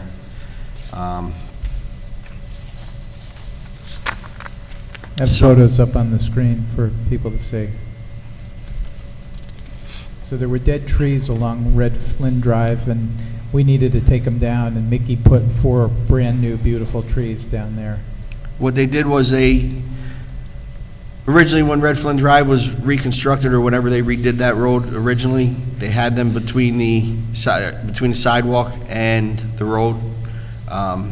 They kind of grew in the way of the sidewalk, hindered the sidewalk, so we actually moved those trees into the grass line, and we poured new concrete over where the grates were, so there's no trip hazards and everything's a smooth surface there. One of the other big things we just did recently, in-house, the ADA ramps, which kind of sets us up for a mill and pave. We ended up doing those in-house. If you guys remember, it went out to bid a couple times, and the numbers are highly elevated versus what our engineers' estimates were. So we were able to do those in-house. Again, in conjunction with the water department, they helped out with our maintenance guys, and we got those ramps done for pennies on the dollar. I mean, it was about $6,000, $7,000 for the concrete. These aren't the Main Street ones. These are the ones that are like over on Boyce and... Yes, Yeah. what it is when we use the CHIPS funds for mill and pave, any of the streets that we do, we have to have, they need to be ADA compliant. So if there aren't ramps, we need to install ramps. If the ramps aren't met the code, or if they're older, we end up changing those out. So that's how we determine where they go, based on our streets that we transpired a list of. So CHIPS money can be used for sidewalk repair. Just to my knowledge, just the ADA ramps the ADA. themselves, not actual sidewalks. All right, thanks. And again, that saved the city a boatload of money. Thank you to those guys that stepped up. Some of the recent projects that were completed, capital projects, I know I just mentioned the roof. We had the HVAC chiller, which runs the air conditioning system here at City Hall. We did the bump outs on Main Street. I'm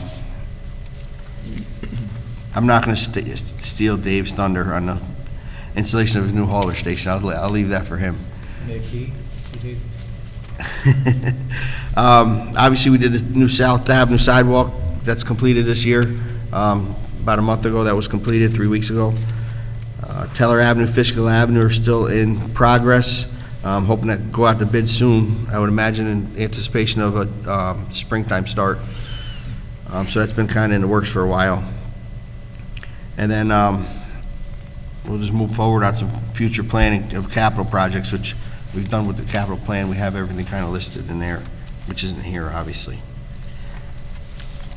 What about the dummy light? Oh, I didn't see. The dummy light, Nikki. I didn't want to Everybody's bring. waiting about the dummy Well, light. listen, I started out with that on the front page. I figured everybody would just get a kick out of that. We have to show the dummy light. We have to show the dummy light, okay. I gotta figure out where to put it. The dummy light was a very sensitive subject. And Something rightly so, I happening get to it. Or are we just... No, it was Happy it's- epic to okay. replace it. No, and there was no intention on the city's part to not ever put it back up. It was an accident, an unfortunate accident. The employee felt terrible. It was just a long time trying to get everything together, pieced together, had it Painted. powder coated. Yeah, it was powder coated, but we had to manipulate a couple of pieces. Other than the post, the whole light is original that came down. We had the whole thing powder coated and obviously installed. So that was a big monkey off my back. And every other dummy light has been hit in the past, which is why they're not in the middle of the street anymore, except ours. And I think one other one, I'm told, or something, It was. I Yeah. don't think they There's put it one in back up. Croton, and that's it. So at It some was point, Cambridge area. we'll probably get the hint and move it off to the side, No. right? not It'll my get hit law. again. Yeah, I don't think you're right about that. It's been hit a couple times. It's been hit twice since you picked. We it did back put up. reflective tape on it. We're gonna see if that helps. Yeah, we just recently added that. That was something else we just added. The yellow triangles, we actually put white and yellow reflective tape triangles in those to help make it more visible. And Flashing we're light, I gonna guess. paint is- it neon pink if that doesn't work, so it'll be there, but Put the you'll unicorn see on it. top. Yeah, we may put a unicorn by it to protect it. But it was pretty exciting getting it put up. The honks and the cheers, and I think Ren drove by maybe when we were putting it up that day. Laughing, cat calls. Mickey, can I go back to the road markings? Sure. So that new paint that you're using lasts longer? What's the difference between how where the current paint wears out and how many years we get out of the new paint? Do you know There's two- offhand? This they say is 3 to 5 years, the epoxy paint. We actually, in the budget, we increased my budget line for line striping. I believe we're gonna go with a different type paint again over the epoxy, because what they say now is you can't really, there's the other route of paint, it's easier to go over top of versus the epoxy.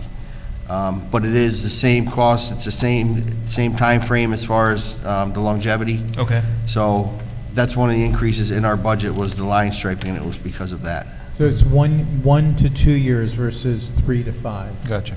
And what we figured is, yeah, we're going to spend more on material, but you're going to have the lines look better longer, and you're going to spend less on contracting out the repainting. So as we go forward, we're going to try to use, not the epoxy is a little bit higher than what we're suggesting in the budget, but that's still a lot longer lasting, and it does allow you to go back and patch it. So it's been a work in progress to try to figure out how to, The best way to go about it. yeah. And a part of the line striping, we typically have 1 or 2 of our guys go around with the guys at night. So every 3 years versus every year helps us on labor that way as well for us. Kind of frees the guy up. Like I say, we're not doing it every year. You know, the coordination to try to get it together and get it done, it's Yeah. time consuming as well. So if we can limit that to every 3 years, it's beneficial for everybody. Right. You could maybe even do more of the city, like more of the areas that need to be repainted because you get more longevity out of the. Well, sometimes, that is true. But some of the part, like, I think when I rebid it, because what we do is we bid out the line striping, I'm gonna bid it out based on the specs of the paint that we just got some information on. Along with that, I'm gonna have to get a layout price, because when they add lines, it's above and beyond their standard contract. You know, because they're measuring, they're pulling string lines, it takes a little bit longer than just a repaint. So I think I may actually include that into the bid so we have numbers, so it's easier to put together if you guys request or, you know, suggest an area for some lines that are non-existent, what would the cost be? And I'd be able to tell you. Right. And we could see if it's in the budget, if we can find money in the budget, and what it's gonna be. And like we're looking at additional parking stalls on all the side streets to Main Street to make for more efficient parking layout. And that was one of the recommendations of the Main Street Access Committee. It's a little bit above and beyond our standard painting. Yeah. So I think this year when I bid, I'm gonna get a layout price and see if they can give me a per foot layout price, Okay. which would help us figure things out. Cool. I mean, I went through that pretty quickly. I think I covered all my big topics. Yeah, if I could, there's just one other major change in his budget. You'll see sanitation did go up by about $80,000 or 11%. That is because the tipping fees for the garbage went up from $78 to $91 a ton. And when it goes up more than $10 under our contract with Royal, we then pay a higher fee. We still think that fee is less than if we did extend their contract for another year because we didn't think we'd get any bids that would, we actually thought we would lose ground by bidding it because it would give them an opportunity to further raise their price, because there's really no one else bidding against these. I am looking at that to try to break down the components of that so I can get a bidder against them in the future. I saw that recycling went down. Is that because we have less recycling, or the rates have gone down? The rates are volatile, they fluctuate with the market, so we now pay to get rid of a ton of recycling because the markets have changed when Asia closed, China closed off from taking a lot of the recycling. That has fluctuated from about $20 a ton to $90 a ton just in the last year. So right now, we're at a really high rate, but we hope that's going to come down. We're not recycling less, it's just the price per ton that we pay at Republic Services, which is in Beacon. Yeah. Thank you. I noticed that the blacktop number went down. Is that because we've now put paving and milling in the capital budget, or we're just expecting to spend less this year? Expecting to spend a little bit less. If you guys remember, in our capital, we built in a hot box, so we're hoping to kind of reutilize some blacktop and not have as much waste. So hopefully that'll go a little bit further for us as well. Did you get it yet? I have not. We actually, one of our mechanics just spoke to a supplier Wednesday or Thursday of last week, and I think there's one in New Paltz that he wants us to go take a look at. They're selling so fast, he doesn't even have a demo to bring down to us, so we got to kind of go to that. But there's a couple that we want to take a look at, and we have our eyes on. And that's all through Sourcewell, through state bid. And other than that, there's not a lot of changes. We're not looking for new staff in highway. You know, we're getting a lot done, and Mickey's brought the department really to a great level. They're you know, really firing on all cylinders right now. And you can see it in what's happening in the city. We've gotten a lot of good feedback about Main Street. And your overtime's going down somehow over the years. Snow. Less snow, right? Is that what it is? Well, there's two different overtime lines. There's an overtime line and there's a snow overtime line. Snow overtime, he just got lucky. But we still uh, have another 4 weeks at least probably of winter for this year's budget. Yeah, don't jinx it. And the mill and pave of this year isn't reflective on there. Okay. Sorry, did we also cover the repair of real property line increase? That's for an addition of a fence at the DPW garage.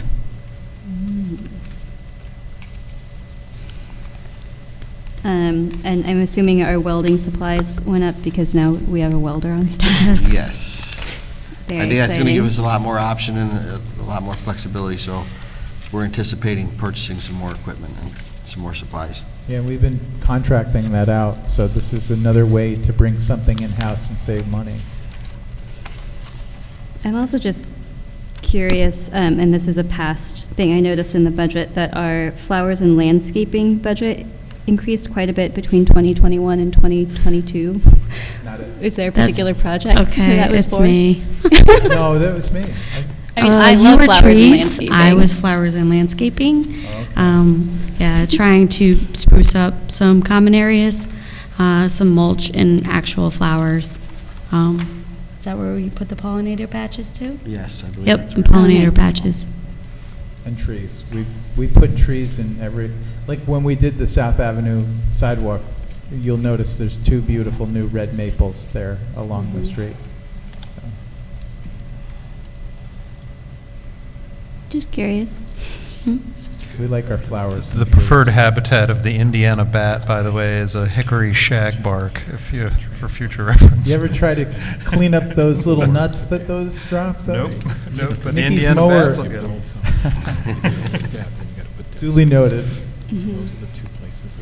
Those are pretty trees, though. All right. Got it. Anything else for Mickey?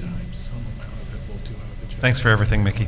Yeah, No problem. great Thank you. job, Mickey. Yeah, Got All right. it. you guys are great. Thank you. Okay, I think Order is next. Ed Balicki to the dais. Ed Balicki up to bat. Podium. I'm just being cozy. and Oh, we stuff. didn't bring it in because we didn't have public comment.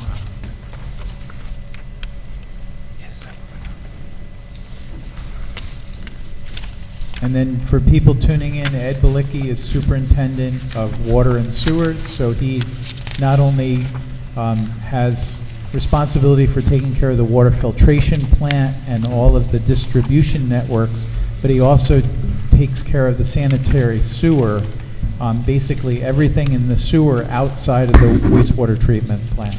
So he's got a lot of pipes he's responsible for. And yes, he is the one digging up the road at Fishkill Avenue right now. That's him. And his budget starts on page 35 with the expenses, too.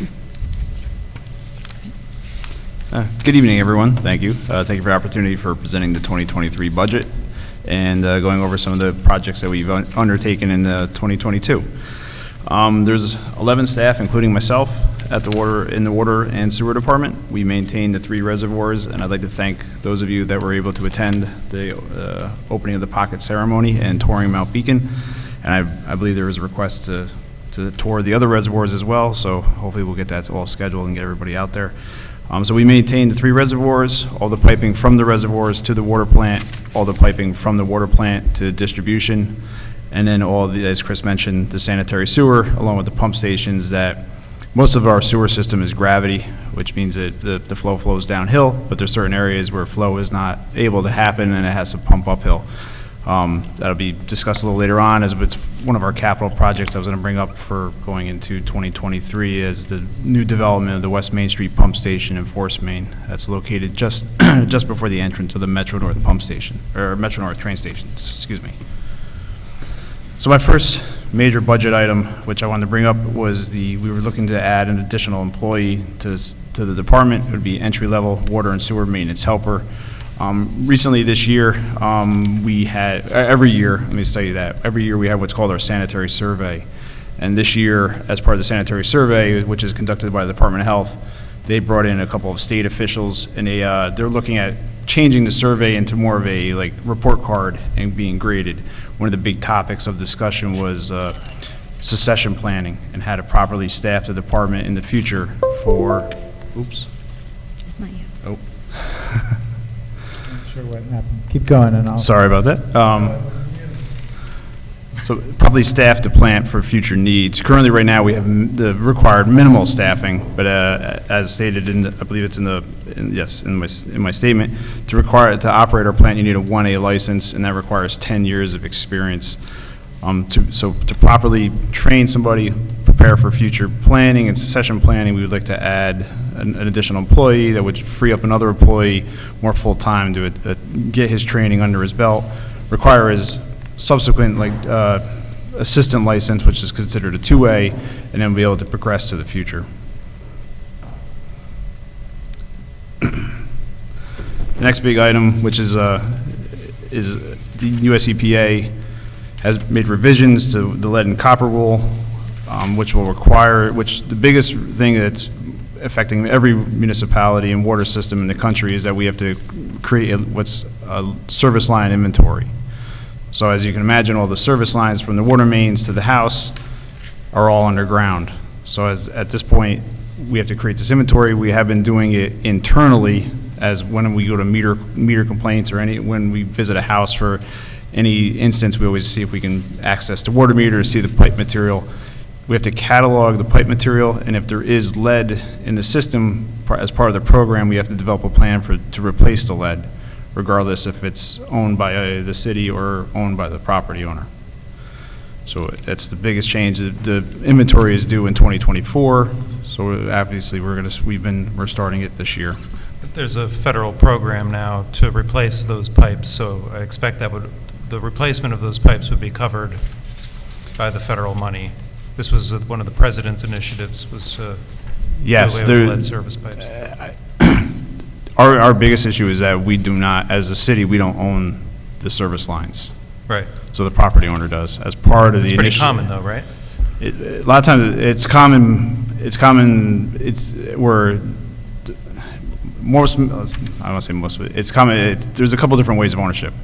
Either the property owner owns everything, or in other cases, the municipality owns to the curb stop. So it's like half ownership. That way there's, sometimes that way the property owner doesn't have to go into the right of way, into the road for repairs or construction, like stuff like that.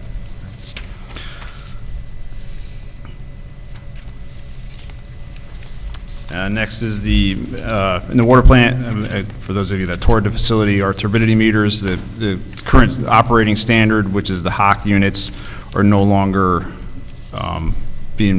they're now become obsolete. There's a new unit. We have one of the new units in place. We were looking to replace all the turbidity meters and the recorders. And another item, which is they're actually in town this week, is leak detection. We bring them in annually to look over our water system, try to identify leaks that haven't surfaced. Right now, we feel that we're actually pretty tight, honestly, but having them here before the winter, if there is a break that doesn't surface, I think we'll have a better idea of it and, hopefully be able to identify it. And that's a break. The break that's pictured is from Tyronda Avenue. This past winter, we saw a huge upswing in water production, which doesn't really correspond with winter usage. So we knew we had a leak, so New York Leak Detect was able to find it in Tyronda Avenue, and it was actually leaking into a storm basin. And we wouldn't really, with our availability to find everything in the system or try to look through the system, we've never found it without their assistance. put that photo up.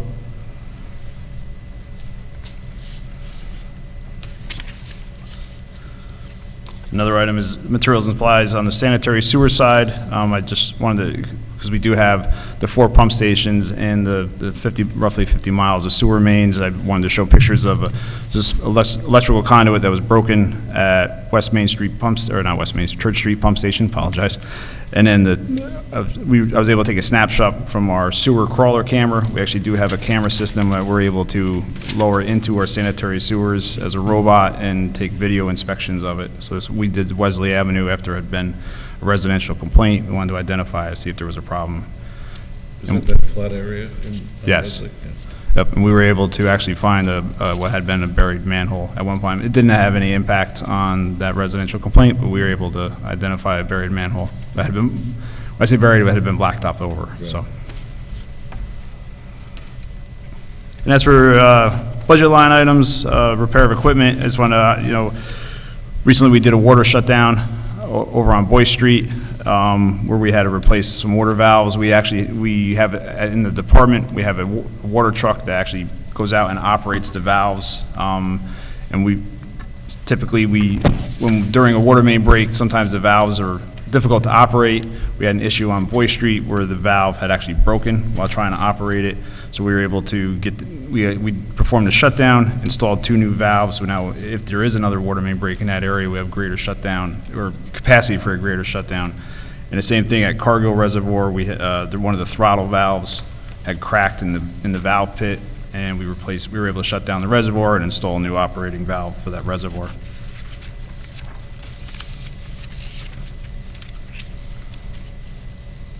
And our other departmental activities, besides maintaining our infrastructure, as Mickey's gone over, assisting with the highway department, and multiple tasks from the sidewalks, the handicap ramps, repaving of Main Street.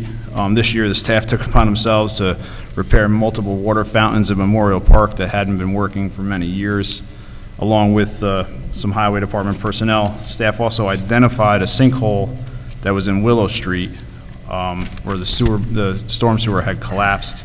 And as we began excavating, the storm sewer was crumbling, rotting along the way. They replaced roughly 40 feet of storm sewer.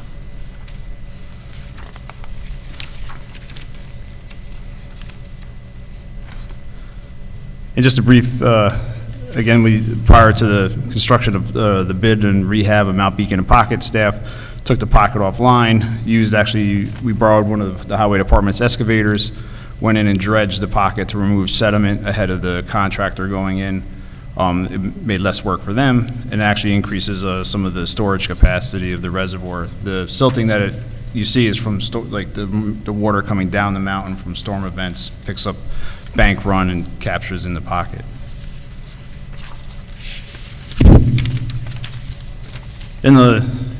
Towards the end, just project photos from the Pocket and Mount Beacon rehab project.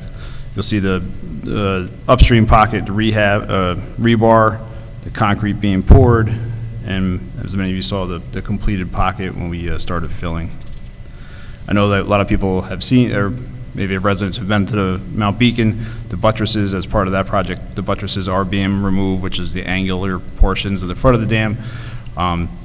When performed a stability analysis, they seemed to be no longer necessary because the reservoir itself is rotted into the bedrock, so those buttresses no longer serve a purpose. And by removing them, we were actually able to save money on the project. And like I said, they're not necessary for the stability of the dam. And as last, I always like to show a chart showing our flows from. I had other previous years I had to take it away because they get a little jumbled, especially as the flows become more regular within each other. You do see a spike midsummer this year. Some of that we believe is associated with the Renegades being a much longer season, more attendance at the stadium, and then, as stated earlier, we do sell water to the Rombout district, again, the Dutchess Stadium area, and there was a water main break that had gone undetected in that district for about 3 weeks prior to it being found and isolated. And so, was that repaired at our expense, or? No. Okay. No. They just ended up, we ended up, I hate saying it, making money on the leak because it went for so long and, Why do you hate saying that? well, because it's also a waste of water. It's a waste of Oh, water. okay. On that Okay. end, I hate saying it, but Sorry, what did she say? it was a waste of water.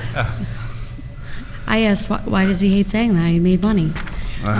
So the significance of that, Ed, is with the flow, is that you're using less water. Is that what you're trying to say? Yeah, if you looked at, probably would have been better if I put the two charts from the previous budget, so overlapping each other or on top of each other.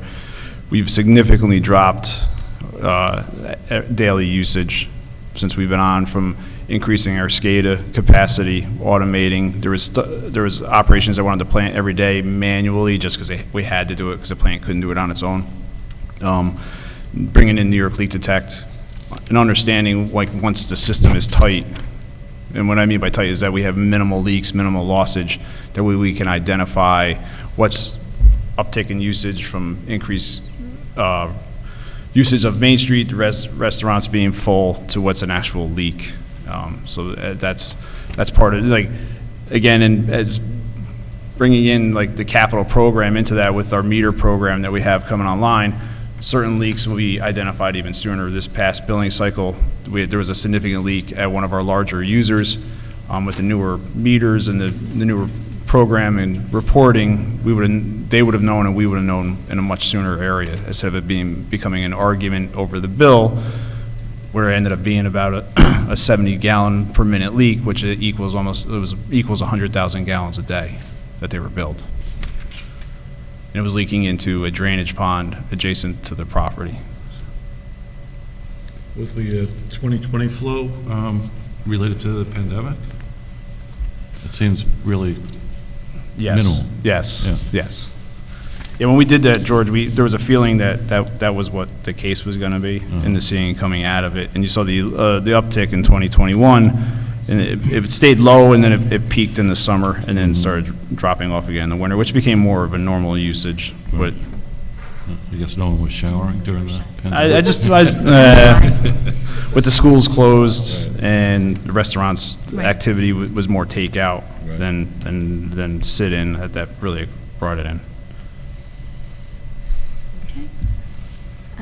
Can we go back to the lead consultant? I just wanted, it's $60,000, a significant chunk of money. I just wanted to make sure I understand what the consultant will be doing. Let me just get back to that page, Paloma. Apologize. Sorry. So they're going to assist. There's the U.S. EPA has a template that we have to follow for development of this plan. So if you picture your service line going into the house, there's what comes off the water main. There's a curb stop, which is the external shutoff of the house, and then there's a piece of pipe that extends into the house. What the consultant is going to help us do is go through historical records, use best management practices, and the inventory that we've created already, and mapping along with, and this is the thing I didn't mention before, and thank you for going back to it, is as part of the meter program, the vendor that's going to be doing the meter, more of the MXU switch outs, they are going to categorize the pipe material that's at the meter. So half of that service line will be identified. So knowing that type, I thought I had brought it with me, I apologize. So knowing that, they'll help us be able to identify and categorize what the pipe materials are. Now, I have staff that's been with the city for almost 30 years, and at no point have we ever identified a full lead service line. There may be pieces of lead, and what are called a gooseneck. There may be lead solder, but we've never seen like a full roll of lead like you see there. And so does that mean this increase is for two different consultants? Because one is for the meter project and one is for the mapping, or this is all the same? The consultant will handle the review of the projects and the mapping of it. We're going to, looking to work with WSP, who's been our water consultant and hydrogeologist on multiple projects, including the Mount Beacon rehab project. And the upgrade to the meters that we're doing starting next spring is in your capital program. and they're adding that as part of the services. It's not in this budget, it'll be in your capital. But it's a minimal cost. It's basically just a reporting on a form, because they're going to these houses anyway, they're seeing Yeah. what's coming into the household. So we're going to be able to get important data. That's one of the benefits. That meter project was stalled because of COVID, and now with the lead and copper rule coming up, it gives us a chance to use that project to kind of jumpstart our mapping for the anticipated start of the lead and copper rule next year, October 2024. That's correct. A year and a half, 2 years. There may be some, in areas that become questionable, there may be some excavating that's required, minimal. Like with the ability of our vac truck, we'd be able to vacuum down, create just a small daylight it, get a visual observation and move on. We're hoping to keep that to a minimal. Thanks. You're welcome.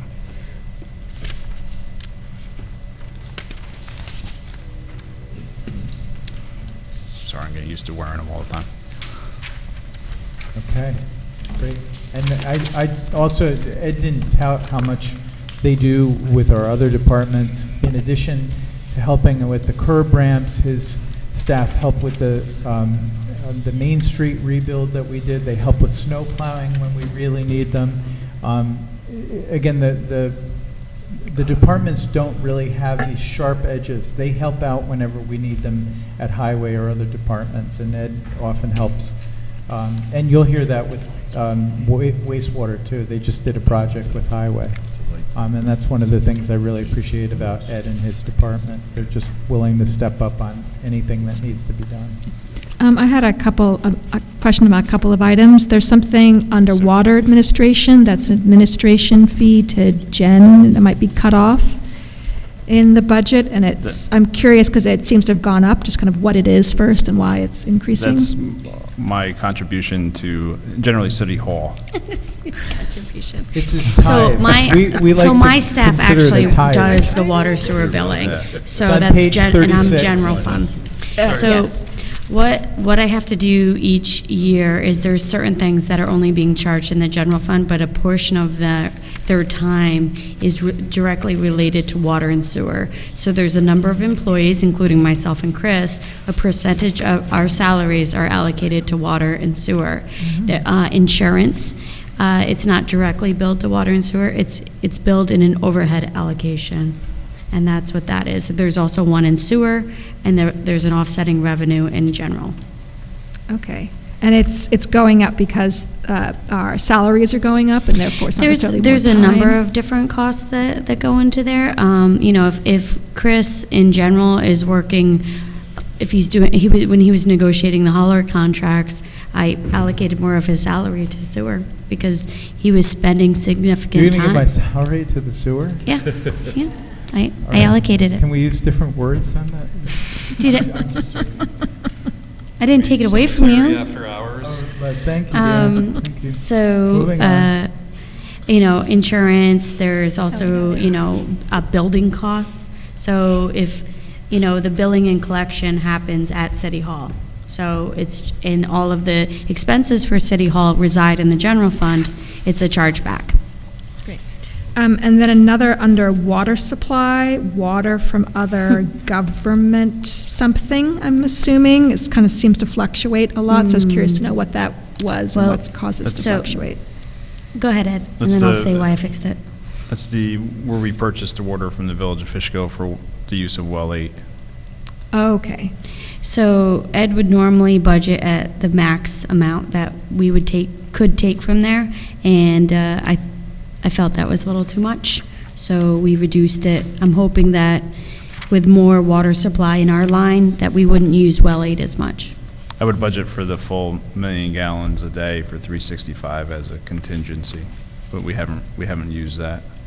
Right, great. And you just finished the pocket dam, which saves us somewhere in the neighborhood of 80 to 90,000 gallons of lost water every day. Mhm. That's about a month's supply. So we're Mhm. hoping to have more of our own supply now, because less of it's running down the stream.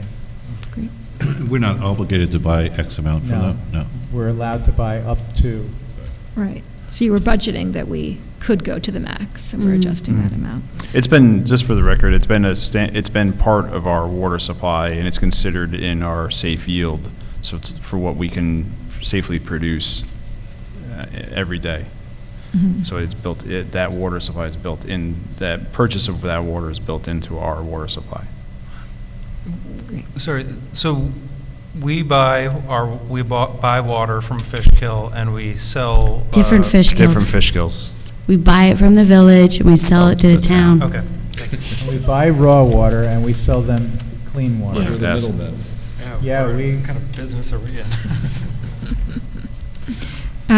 And last, underwater purification, I saw that the chemicals line had increased. I don't know if that, you kind of included that under your supplies and materials, just the cost of things increasing? The cost of chlorine on our end has doubled. We were paying, at the water plant, we use gaseous chlorine that comes in 150-pound cylinders.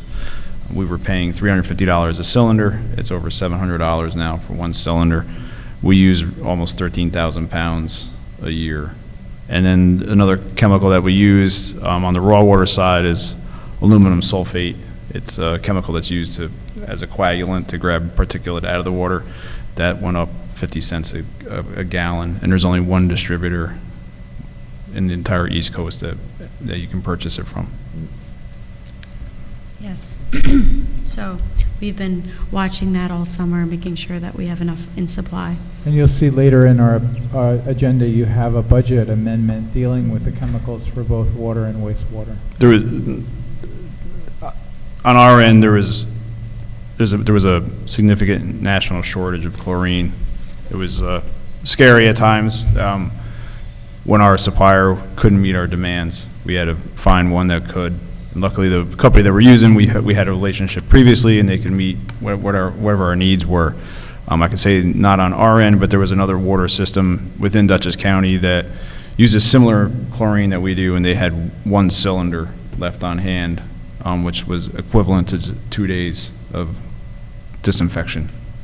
So we never got there. We always had enough redundancy where we felt comfortable, but there was many water systems that were struggling to find chlorine. And then most recently with the potential rail strike, that was another, I went right to Sue, discussed with her about purchasing enough inventory that if we needed to maintain it through the year. So there's been, definitely supply chain has affected us, and some, at times, some scary times.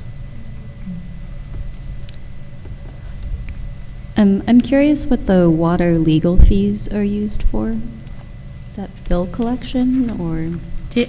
So I'm actually changing the title of that to just law, but that is the allocation to water for the Keenan Bean retainer.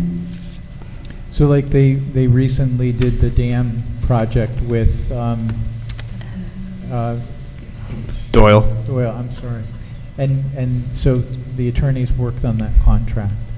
Anytime we did an easement for the West Main pump station with Metro North, they worked on that. Yeah, they So worked on the easement for Hannah Lane. Every project that we do, they're involved to some Yeah, extent. and remember, as they said about even Chris's time, right, that to the extent that the time belongs to water and sewer, we should properly allocate it to them and have it covered by the fees. Right.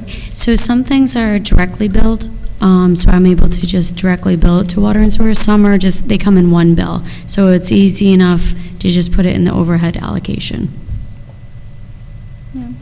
No, that makes sense. So just to know that, certain expenses are spread out over the budget. So if you want to know how much one particular consultant costs overall, you got to dig for it.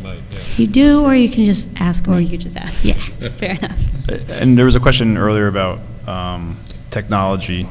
There is part of Evan's line is I've been working with him to increase our security. So he's budgeted for some cameras at some of our remote sites, which allows us to monitor those a little better.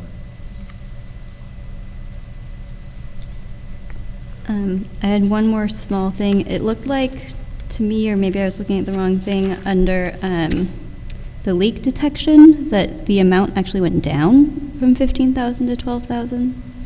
Am I just reading that wrong? Well, it's because we brought them in twice this year. So there was Oh, okay. actually an increase in this year's budget, because we brought them in the winter, and then we're completing the survey now. So they were here, I believe, in January of this year. Got it.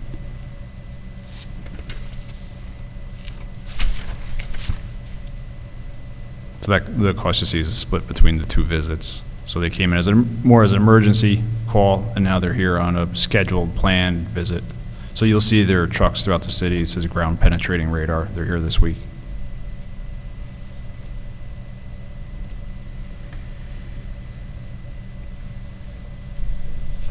We good?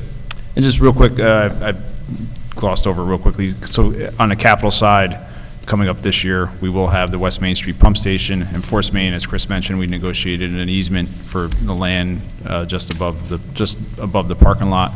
We're also working on the Mount Beacon tank, which is located at the Pocket.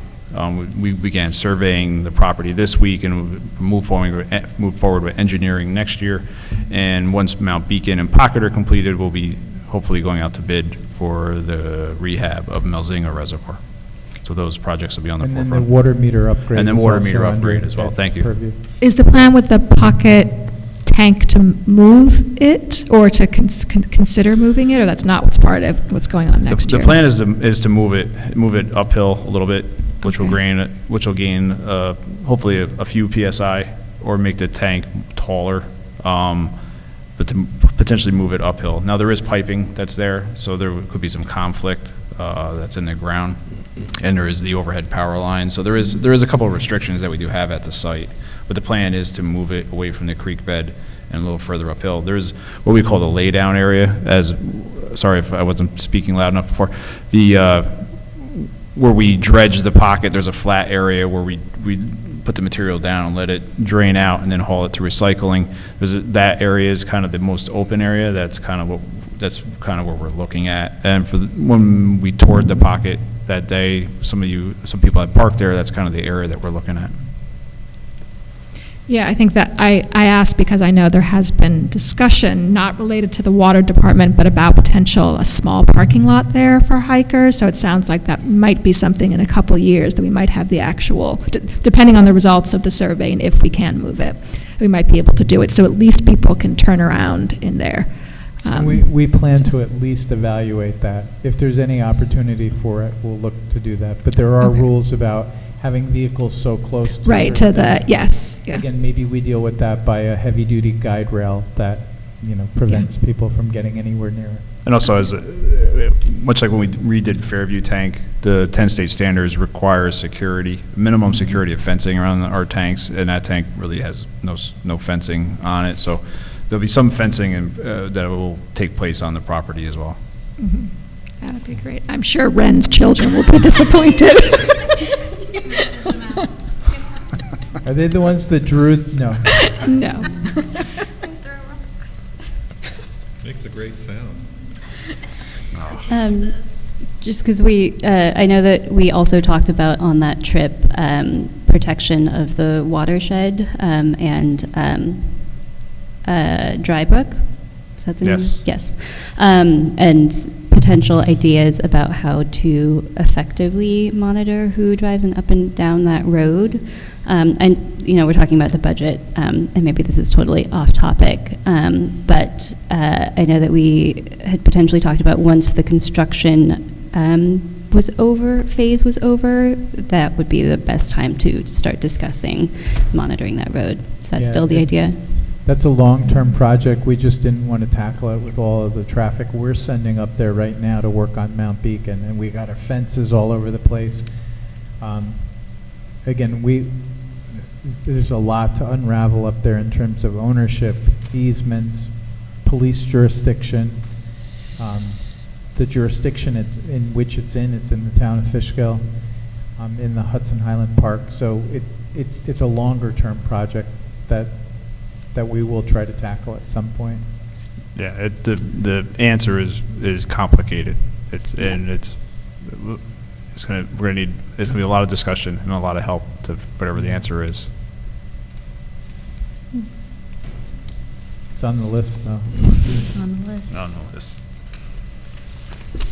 Thank you. All right, are we going to get Dave in here before he Yes. Yeah, so expires? next up is Dave Tavernier, who is our Chief Wastewater Treatment Plant Operator.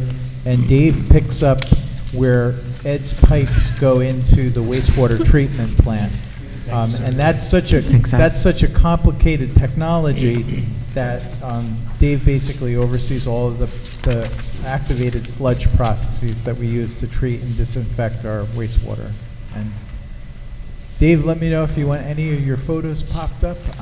I'm getting better at sharing this stuff. Thanks for waiting, Dave, while we're up here cracking jokes. I was going to say, are we there yet? Maybe that's the way we all feel, but I'll try to make it short and sweet. So my name is Dave Tavernier, and I want to bid you a good late evening.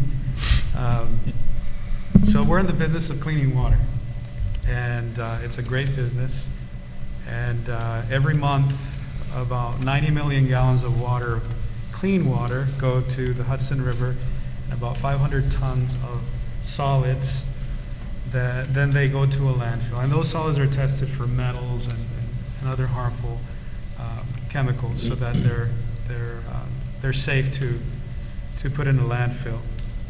Now, that means that every day about 3 million gallons come through our plant, and that's what we treat. And it's done through physical, mechanical, biological mainly, and chemical means.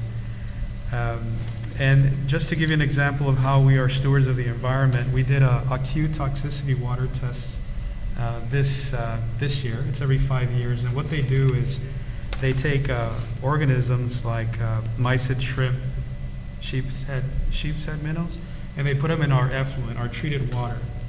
And so they see how they behave, because it mimics the receiving waters. And basically, so far in the 3 quarters, no significant effects, no mortality in these live organisms. Dave, could you get a little closer to your mic? Yeah, they're absolutely. having trouble hearing on Zoom. Thank you for that. So, it is important what we do. Now, do you want to put the shot of the entrance, just to give credit to the beautification of the entrance? And we'll talk a little bit more about these flower pods that have been put in there, and we'll give due credit, but it's a nice little shot of our plant. So now if we get into the department staffing, there's currently 11 slated personnel. We have 1 vacancy from a recent retirement. It's going to be filled. So I want to take time to give credit to this crew of hardworking, resourceful employees, because they run that treatment plant 365 days a year, 2 shifts Monday through Friday. So it's pretty, it's a mammoth task. And so nobody does anything alone, right? So I just want to give them credit for this. 2023 budget does not propose any additions or reductions in staff. That vacancy, we are waiting on some details from civil service, and once we have that information, we'll come back to you, council, for recommendations on how we were to fill that position. So we have now, if we move on to major changes, projects in 2022, I want to start by thanking the council, because a lot of these things that I'm about to talk to you approved last year. And so now this is the fruitage of you approving these. CMMS is short for Computerized Maintenance Management System. And so basically what it is you bring all of your assets at the plant, every pump, every motor, every gear drive, and you put it into this system, and then you look at the manufacturer's recommended schedule of maintenance, you enter that, you enter the types of lubrication that you need when you're going to lube something, and then you put it into basically like a cycle, and then you assign it to somebody. So the maintenance is always taken care of. What ends up happening is that you focus on predictive and preventative maintenance, and therefore your corrective maintenance events start going down. You don't have those breakdowns that are so costly. You got to replace the whole thing. And so that's what CMMS is going to help us to do. it does many more things, but just for short, it's going to help us to improve the long-term maintenance of the city's facility and equipment. Another item is the hauler portal. This is a portal that is helping us to really maximize the excess capacity that the city has to treat things such as septage and leachate that is brought in. It allows the scheduling, the planning. Also, when we have to make any changes, it's easy to communicate with everybody through electronic means, whereas before you would have to do a phone call to all of these customers. And so one of the nice things about that is if I'm a hauler and I go onto our website and I go there, I know that today there's actually availability. And now I can put in, and I say I want 5,000, I want to be able to dispose of 5,000 gallons.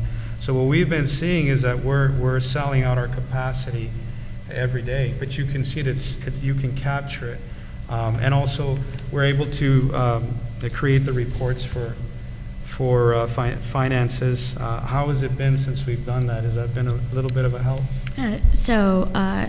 It's been extremely helpful. Before, hauler billing would take easily my staff, one person, a week to enter in all the tickets and produce the bills.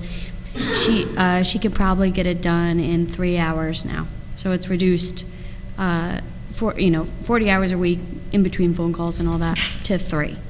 So it's been amazing and so easy to use. And we can get out the bills more timely. So that's another fringe benefit of having this portal up and running. It's been very successful, so we're very thankful for that option that we have now. Along with the hauler receiving, we installed a brand new hauler station office. It's a very humble cargo container office, if you will, with a very nice concrete foundation, which I got to give credit to the highway department. Mickey, thanks for helping us with that, and your guys as well. And it's a very humble building. There's nothing to it, but if you only saw what was there before, you would understand that you really raise the city's profile in many ways, and more importantly, is that you dignify the worker. He has a proper space. He has baseboard heating. It gets so cold. The previous building, or the shed, right? The shack. The shack. Okay, Yes. if you can call it that. That's wasn't. kind. It wasn't a proper place for a human to be inside of. So, this has to do a lot with dignifying the worker, raising the city's profile, and it's very, very timely that we got that. So we move on now to the challenges in 2022. I think we've already covered a lot of the steep cost increases, right? I just got a letter the other day, and Ed touched on it. Our sodium hypochlorite, which is liquid chlorine, the cost just doubled. So, and what they do is they say, this is your price now, starting in 3 days, this is going to be your new price. And so we're subject to that volatility. So we're trying to absorb it as best as possible. But that goes along with everything, repairs, supplies, everything is just, skyrocketing. Aging infrastructure. When they talk about Jackson, Mississippi, one of the main reasons why they had that water crisis was because their infrastructure failed. Nobody cared. So it's very, very, it's a great thing that the city of Beacon does care. And so they have invested heavily recently in replacing old infrastructure of the wastewater treatment plant. One big item is the belt press system, which that's what dewaters the sludge. That's part of the separation between, the water and the solids. It's past its shelf life, so to speak. And right now it's on CPR. We're throwing everything we can at it just to keep it going. But as a result, sometimes we have to shut down the process. And so what happens is we have to cancel haulers, and that's loss of revenue for the city. It's stressful for our operations as well. But thankfully, the city is currently designing a replacement system for 2023. So that's a good, that's a bright light. Capital projects update, if we can move on now. Primary settling tanks, they were supposed to start this year, but due to supply chain issues, namely critical steel parts, we're now going to start it in spring of 2023 to be completed in autumn of 2023. We have another item as a capital project, which is the renovation of the restrooms and the locker rooms in the admin buildings. And so we have a conceptual design, but we hope to finalize the design for this upgrade in early 2023 and get construction going mid-2023. And then the third item is replacement of the dewatering system. We touched on that earlier. It's urgent that we replace it. It's failing. It's a miracle that it's running right now, but it is. And so this funding was included in the 2023 through 2027 capital program. The engineering design has started.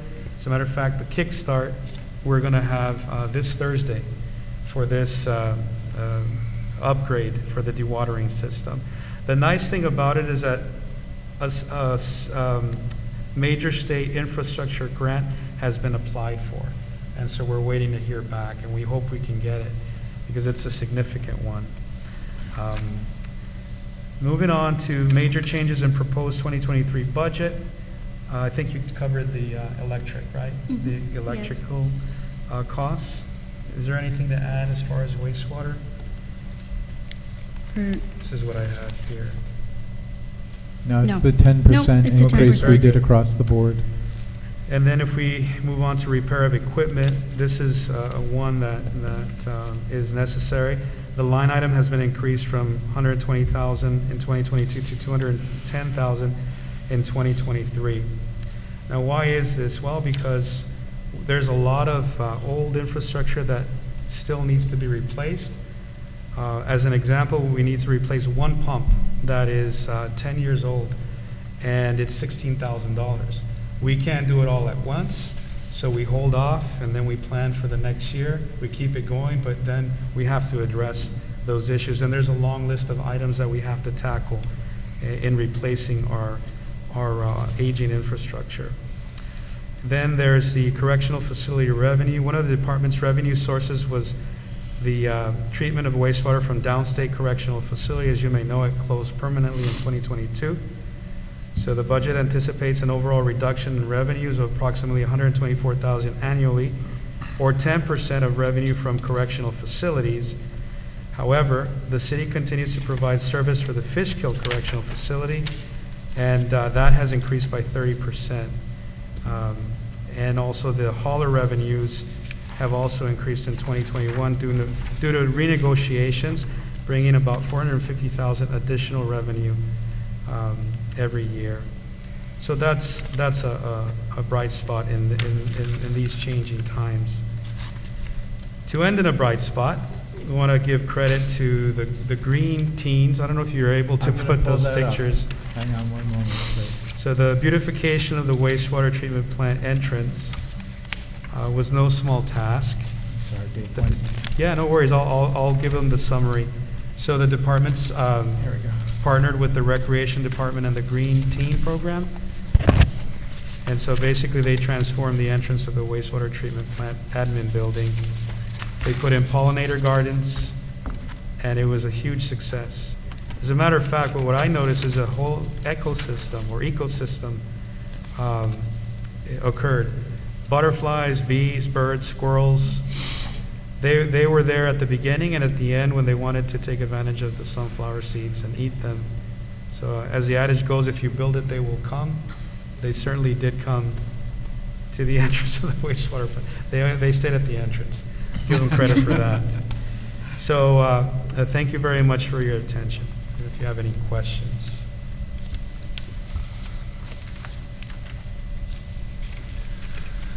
That particular pollinator patch is doing really, really well, if you look at it against some of the other ones too. So congrats on that. Oh, I got some beautiful, like, individual flower pictures. It was just, it's I think it's amazing. all in the fertilizer that we use. Well, they used dead fish. Dead fish. They would come by And not from our effluent No. either. Skim them off the top.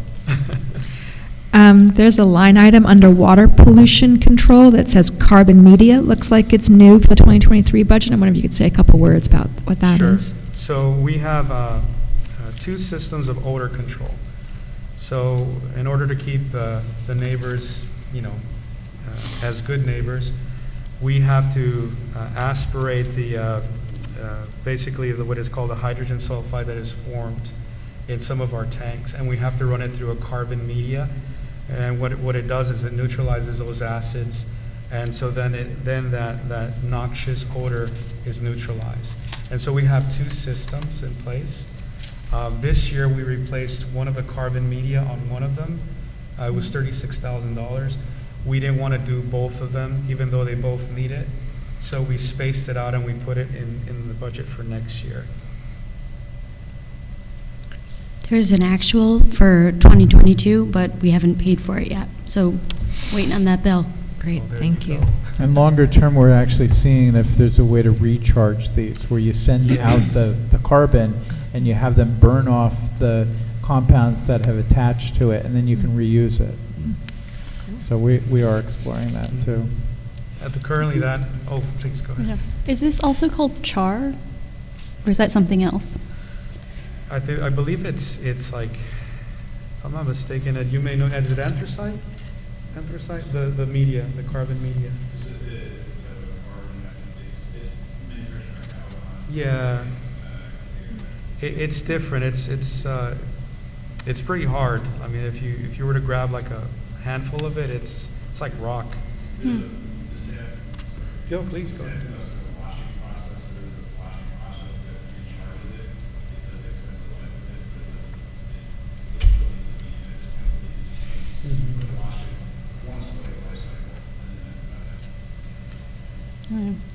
I happened to have a constituent talk to me recently very excitedly about biochar, and I was wondering if this was the same thing.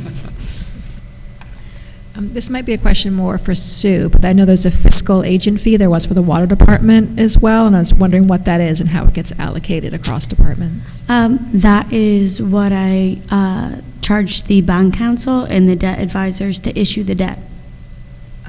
So, so they have, because they have some more debt that we just approved. Well, there's more debt. We've also done since our last issuance some other projects we've paid for or been completely done. I haven't issued the debt for yet, so I am planning to issue debt in 2023, at least short term.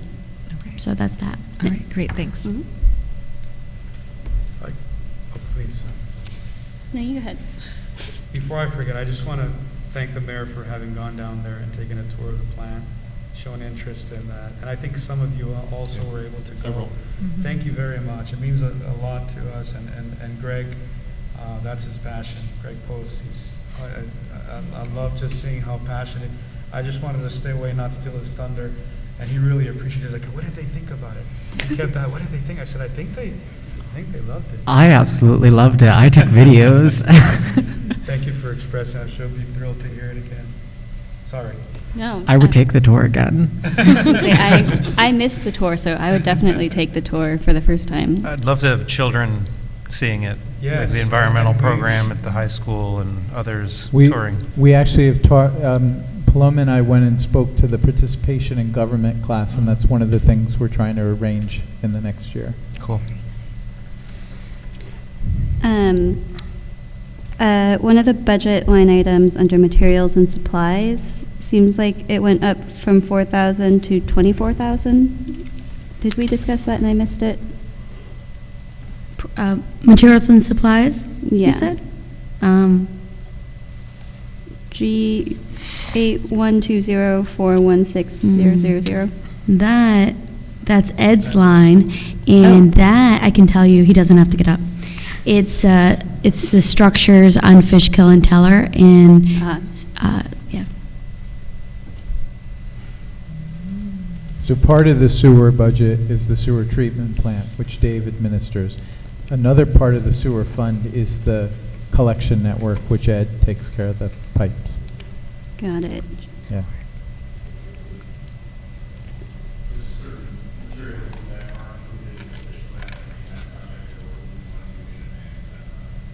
Got it.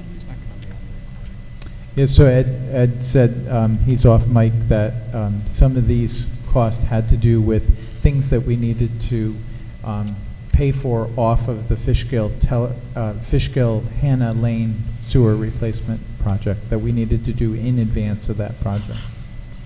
Right. And it looks like your gas and diesel cost went down. Is that a accounting funniness, or is there Can't be. Fewer vehicles? Accounting funniness. Well, we discussed another item where it was just being budgeted funny, Yeah. and that the $4,000 is probably more accurate because the number has been going up and down. So didn't we, I Very thought official funniness. we overestimated in 2022, and we're back to more of a historic No, amount? not for gas and diesel. That's based on their actual usage, or, I'm sorry, their average usage over 5 years. So, the wastewater treatment plant. I think they've had less diesel. I'm not sure what you're using diesel for. Generator. Okay. Can you use your mic, Dave, please? Sorry, thank you. Yeah, the generator. Okay. A little bit more gas, but overall, it looks like less diesel. Just curious.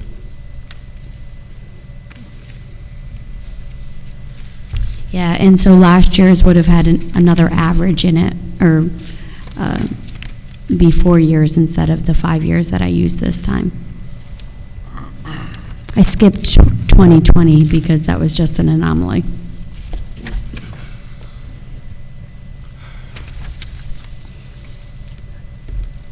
And if you have any other questions, I just want to take a moment and acknowledge Dave for his leadership at the plant. He's really embraced the use of technology, and we already see the benefit of that. He's really worked to help the staff develop their own skills and get people into the right roles.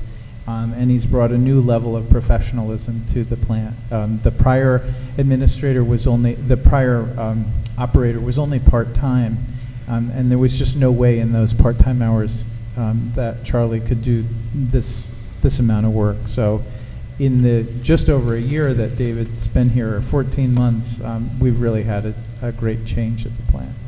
Great, Dave. Thanks. And he has great support staff like Greg Post and some others. Yeah, and I could bounce back and say thank you, you and Sue, for helping me achieve these goals.